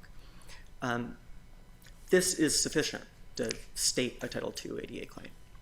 Mr. Weiss, you're not arguing, I don't think, but I want to just be clear on this, that we have to consider, the district judge should have considered the first complaint in determining that there was enough in the amended complaint to state an ADA claim. Well, I guess I would phrase it slightly differently. I would say that this court should consider the amended complaint, or pardon me, should consider the initial complaint, although not as a complaint. But how do we fairly review what the district court did if we're considering the first complaint, but the district judge did not have to? And the reason I ask this question Yes. in these screening orders, the district judges are often provided with unruly complaints. Far Yes. different than even far more unruly than what Mr. Brown Certainly. Submitted. And the district judge will strike the complaint for one reason or another, and an amended complaint will be filed. But is it incumbent upon district judges to go back to that first complaint, which the judge may have spent little time with because it may have made, let's say, very little sense? Okay, I'm just Certainly. making that up. Does the judge have to go back and look at the first complaint to determine whether or not, or what claims are stated in an amended complaint? That seems to me that could not be the law. I agree with Your Honor. I think that that's efficiently put. I would say, and defendants make this point about why didn't we appeal the first screening order? Why did we just appeal the second screening order? And I think that actually gets to your question a little bit, which is that the district court has broad discretion in docket management.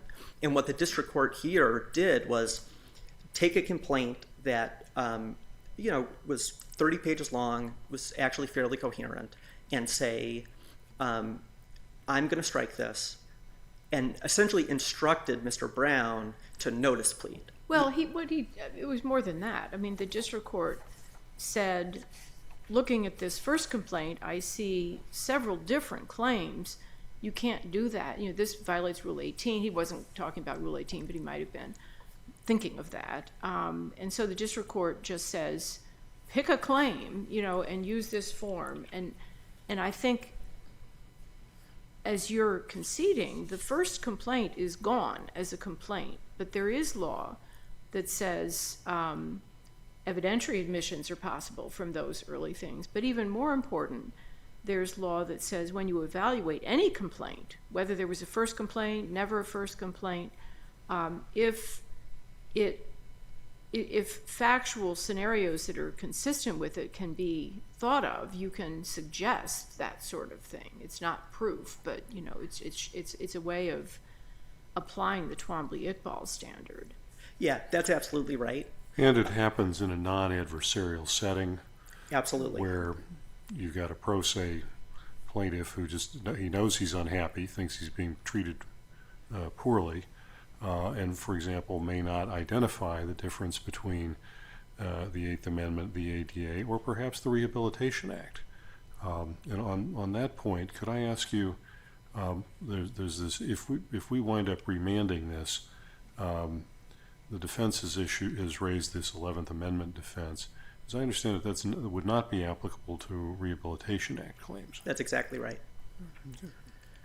I think Judge Wood is correct, and I would go a tiny bit farther even than Judge Wood's point, which is that Mr. Brown is due all inferences, and that at the very least, the initial complaint for our review does put a little meat on the bones here of those inferences.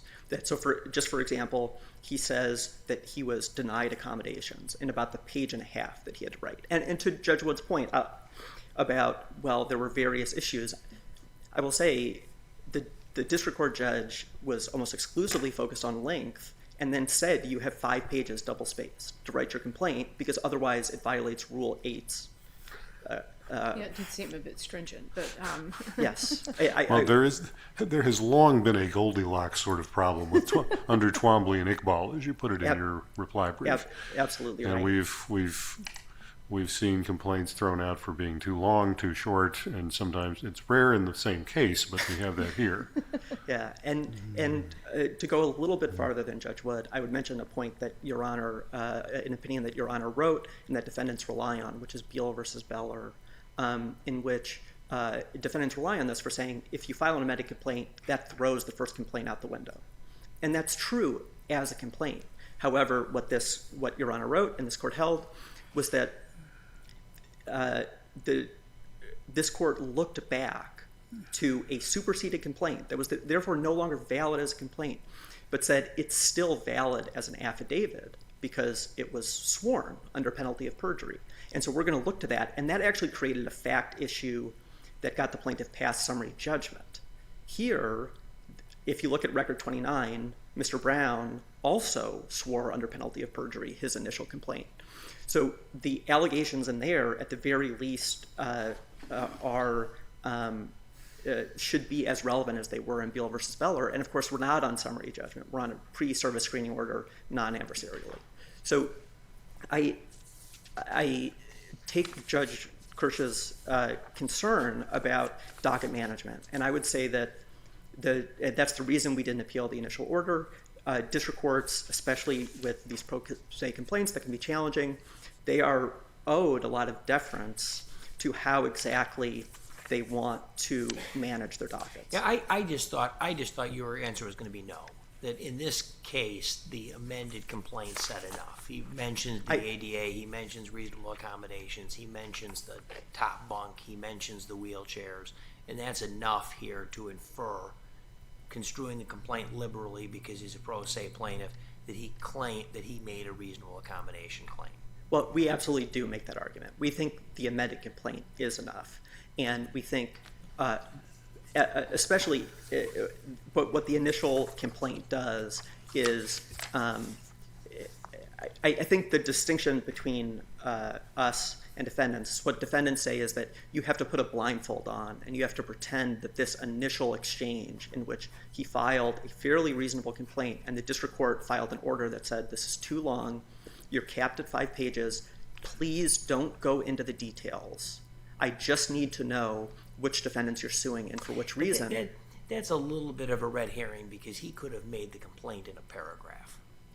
Well, I think he did, Your Honor. Yeah, but that's not a terrible argument, okay? But he could have. He didn't need 10 pages to say he was denied a low bunk permit and denied a reasonable accommodation because he banged up his knee.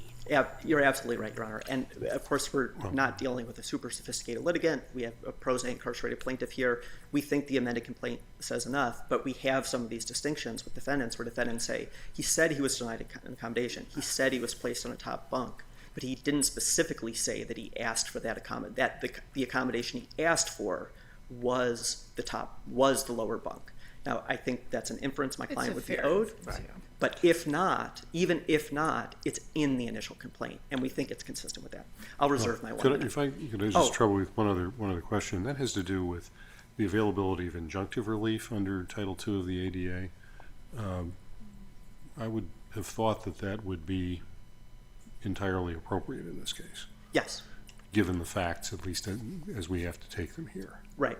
And that, too, would not have the 11th Amendment issue because of Ex parte Young. Yes. Thank you. Okay. Thank you. Thank you. Okay, Mr. Koski. May it please the court, Clay Koski appearing on behalf of Don Fofana. I have 2 main points. It's kind of weird that you're appearing on behalf of Don Fofana since we are not, as I understand this, looking at an appeal from the order that that got her out of the suit. You know, he seems like if that's your client, you could just say, okay, nobody's worried about the Eighth Amendment anymore, and at least vis-a-vis her participation in all of this. That's right, Your Honor. So I have two main points. The first is that the amended complaint doesn't state a Title II Americans with Disabilities Act claim. But how can you say that in light of cases like Swanson against Citibank and frankly Erickson against Partis from the Supreme Court, which deals in particular with the pro se litigant context? We can tell. We don't have a fact pleading requirement in federal court. It's a notice pleading requirement. You plead claims. And as Judge Kirsch was saying a minute ago, you can see what his claim is.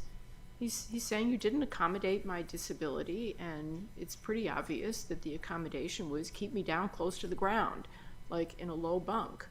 And the facts are for a later stage in the litigation. We don't think that the amended complaint can be read to state an ADA claim, and there's a few reasons. But you don't have to cite a statute. You would certainly agree with that. There's no requirement to cite statutes or to state legal theories in a complaint. I do, Your Honor. And I think that the court's reference to the initial complaint and this particular litigant's use of headings in the initial complaint versus no headings and the language used in the amended is very illustrative of why there wasn't an ADA claim pled. So in the amended complaint, after all the factual allegations, he summarizes it with a single sentence saying that this violated my Eighth Amendment rights.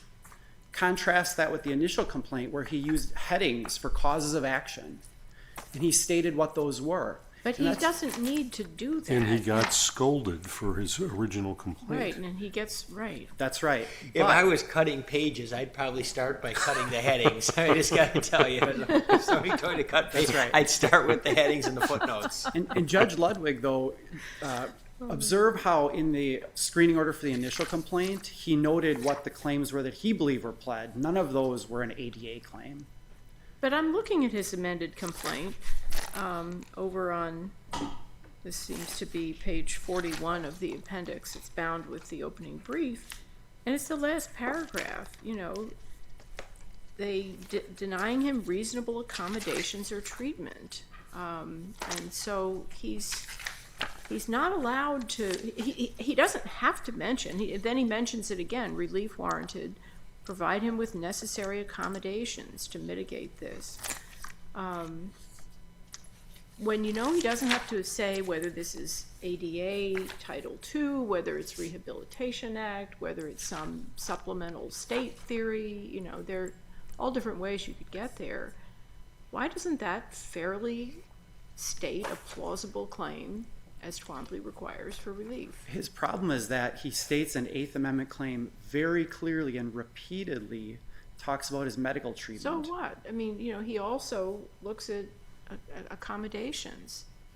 Right, but he doesn't specify at all what those accommodations were or And that what any were rule of denied. law, I'm going to paraphrase one of our colleagues, but what rule of law requires him in his complaint to identify the accommodation?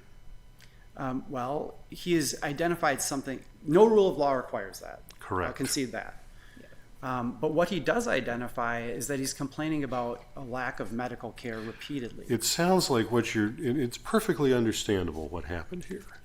That is, there is a primary focus of the complaint that was about medical care and the Eighth Amendment. And that, we know, in the end, turned out to be just a non-starter as a claim. Well, I guess it started, but it gets past the screening, but there's no factual basis to support it. But he is also entitled to pursue this parallel set of theories under the ADA and or the Rehabilitation Act. And I understand how a district judge screening this might miss this, but it's a non-adversarial process, and he's entitled to raise this kind of question in front of us. He is, and our position is that reading the allegations in the amended complaint, they don't state an ADA claim. And what's missing? Number one, he doesn't state that what he states is that his knee was treated poorly. Not that he was treated poorly because of his knee. And he says he didn't get accommodations. If that doesn't ring a bell with the ADA and the Rehabilitation Act, then you're not paying attention, right? Your Honor, I think I disagree with that. Really? In reading the four corners of the amended complaint, you cannot tie those two things together. And so that third element of because of is missing. But why is it? I mean, I guess I'm thinking from putting to one side medical malpractice, estate theory, putting to one side the Eighth Amendment, he says kind of, here I am, you know, this is how I've been left, and this is my condition. I've got a bum knee because of this long, I don't know all about why you're too old or too young or too in between for ACL treatment. You know, it'd be news to most pro football players that you can't have it, you know, when you're in your 20s. Could be news to high school football players. I think that's right. But anyway, he says, for the time being, this is me, and I am in a prison, and so I'm entitled to the ordinary amenities of life, which includes a bed that I can sleep in without hurting myself. And that's his ADA claim right there. You know, I'm not asking you to fix it anymore. That was a different part of the theory, but I'm a qualified person, that is to say, a prisoner who needs a bed with a disability, and this is what needs accommodation. That would not be a fair paraphrase of the amended complaint. I've read the amended complaint. I think it is a fair I disagree. inference. I do not think that is a fair way to read the amended complaint. It is lacking in allegations that would meet the elements of an ADA claim. But you don't need to allege elements. You need to put allege facts, correct. I want to also address sovereign immunity. I think it's an issue that this court has not resolved yet. Then why shouldn't we leave it for the district court? Or let it go under the Rehabilitation Act? The Rehabilitation Act, he has not even argued that he's made a Rehabilitation Act But he doesn't claim. have to do that, though. Well, he hasn't. If the facts and claims he's asserting give rise to a potential claim under the Rehabilitation Act, that ought to get through the screening process. And Right. again, I think that he has not argued there's a Rehabilitation Act claim. I want to say with regard to why... Well, but that was before you raised the 11th Amendment issue as to damages. That's correct. Would you agree that injunctive relief could be available under the ADA? It could. Is there any reason not to give this guy a lower bunk? I'm not sure. Tomorrow? Today? I'm not sure. And I want to say with regard to the sovereign immunity issue, this court in December of last year in McHugh said, grappled with the issue of whether sovereign immunity is jurisdictional in any way. And it said that it there was. are volumes of books that have been written about the extent to which sovereign immunity is and is not jurisdictional. And the answer to the either-or question is yes. You know, That's right. So I think that this could be an issue the district judge could address first, or this court could also address it. But it is a jurisdictional issue nonetheless. And this court in McHugh said that Does it a apply? waivable jurisdictional issue. Does it apply to injunctive relief? it does not. So there's jurisdiction, regardless of how we would decide the 11th Amendment issue, correct? Over the injunctive relief, yes. Yes. But not as to damages. Okay. Unless they're available under the Rehabilitation Act. Right, and again, our position is Mr. Brown has never alleged, or never even argued, that there's a Rehabilitation Act claim. He had in no the amended reason to complaint. until your brief. Again, the key for us are three things. Number one, his summary of all the allegations is defendants violate Eighth Amendment rights. That's what the summary, the last sentence in the amended complaint is. He only mentions the ADA in the sense that he says he did not receive an accommodation. And then the only time he mentions a low bunk is to say that he received a low bunk at the last institution. So in that regard, those are only the three things that would tie his allegations to an ADA claim, and we think that's insufficient to state a claim. So we would ask that this court would affirm the district court's judgment. Thank you, Your Mr. Honors. Koski. Mr. Weiss, would you, I don't remember, you've got some time, we'll give you a minute for rebuttal if you'd like to add anything. Thank you, Your Honors. I have nothing to add, but I'd be happy to answer any questions. Okay, thank you very Thank you much. very much. The case will be taken under advisement. Our next case of the day is Buttles versus the Acting Commissioner of Social Security, which has been submitted on the briefs. So we'll move to case number 8, our final case of the day, United States versus Ray, appeal number 23-1205.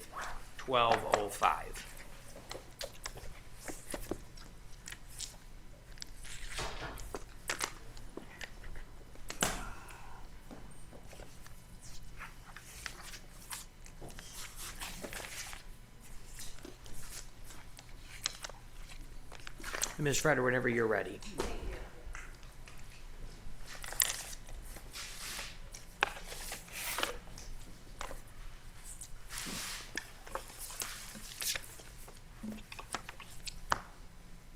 May it please the court, counsel. I represent Mr. Ray. We are here on an appeal from a revocation of supervised release.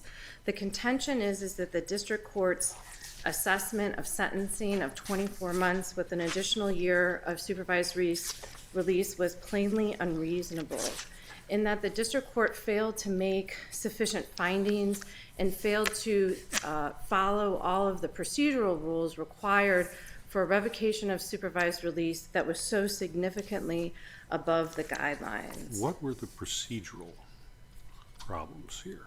The procedural problems were that the court... I understood you to be only arguing this was substantively unreasonable and not sufficiently explained. Yes, Your Honor, and perhaps I misspoke in that the procedural unreasonableness of it was in fashioning the sentence. The court didn't consider Mr. Ray's criminal history. He did not consider that the violation was only grade B. He did not consider the totality of the circumstances of the violation, and he did not make sufficient findings as to why the court was varying so drastically upward. I feel like he did address most of those things. He certainly was paying attention to Mr. Ray's track record on supervised release, and up to and including standing there in court on the 13th of December while people were talking about him having used methamphetamine 2 days earlier. I think the court was quite focused on many of the factors that you're talking about. And so when the court, I believe, actually was discussing why he was varying so highly upward, it is true that when Mr. Ray was in court in December, he remained silent as to his methamphetamine use. And wasn't that, I mean, honestly, that's deception by silence. I don't disagree. He did not volunteer to the court or apparently to his counsel that he was or had previously used methamphetamine, and that if he was going to be drug tested, that it would be positive. He did not volunteer that to the court at the time. And, you know, help me out here. The court notes at this revocation hearing that he faces a statutory maximum of 24 months re-imprisonment on count 1, but it's actually 36 months on the other 2, right? Yes, Your Honor. So the court could have given an even more stringent sentence than he did.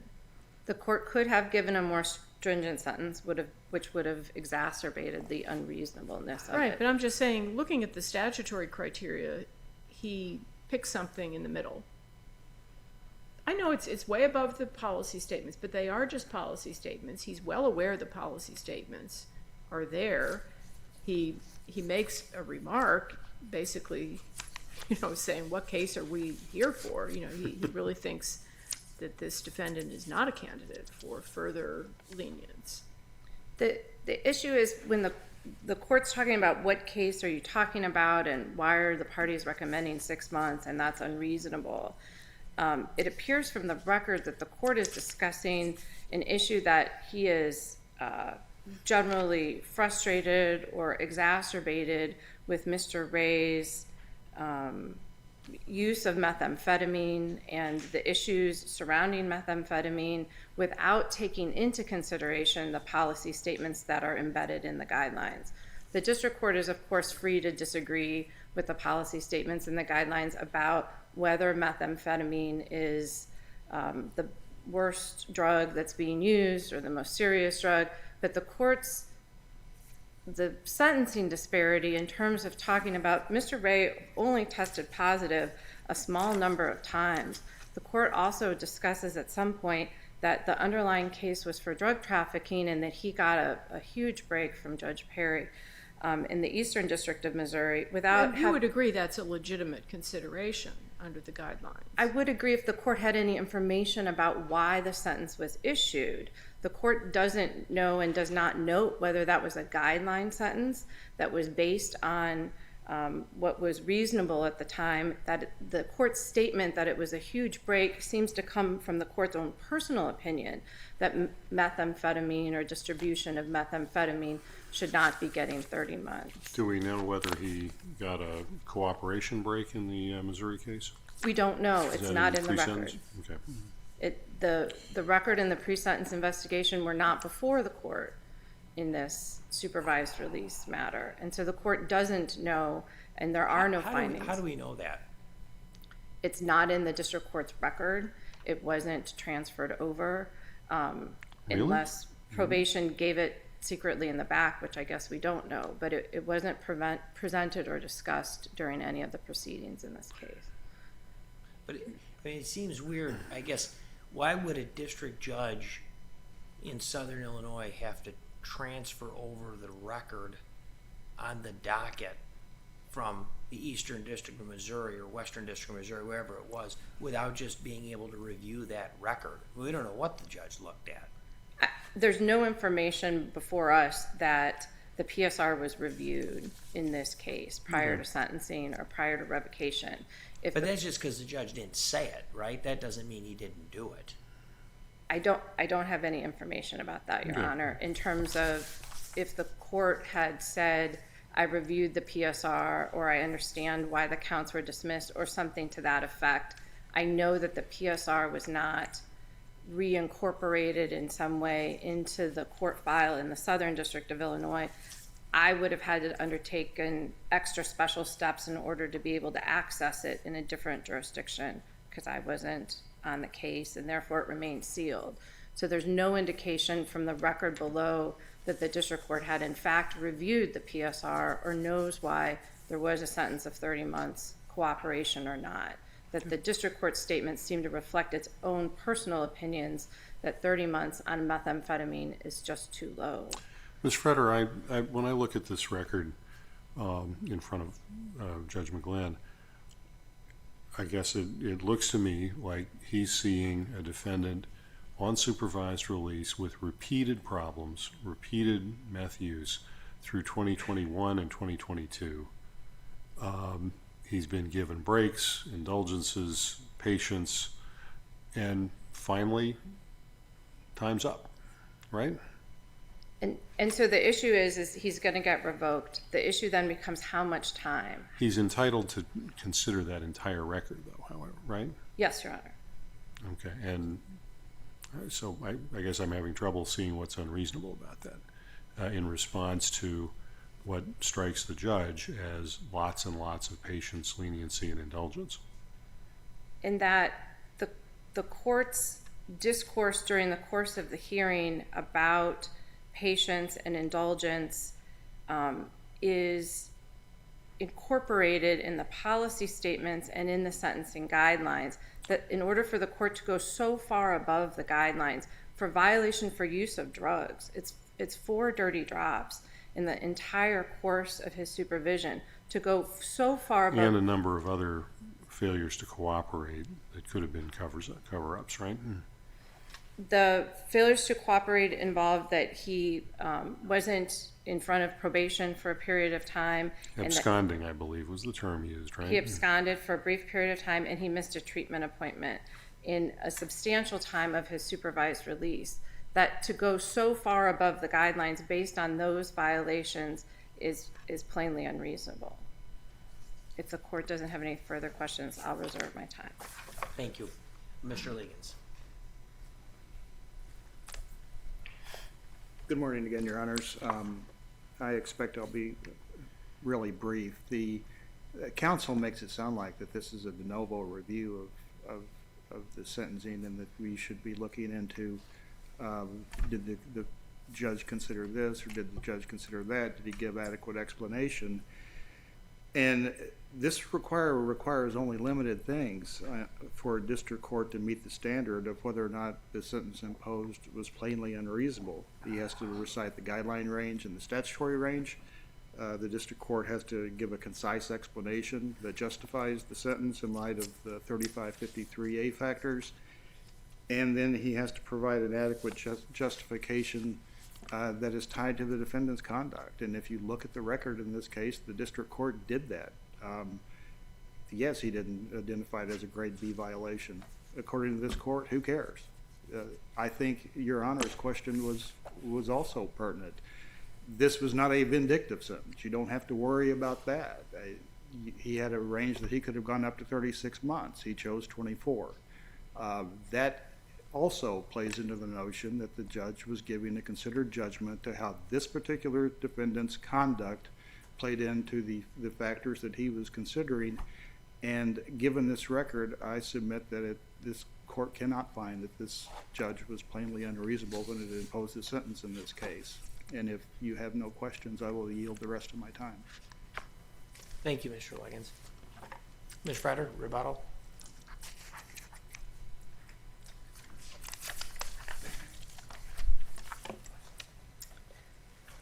District judges have in place for them statutory and policy guidelines so that they're not sentencing defendants from a place of emotion or anger based on conduct that's occurred while a person's on supervision. That's why there are all of the rules. That's why there are all of the check boxes.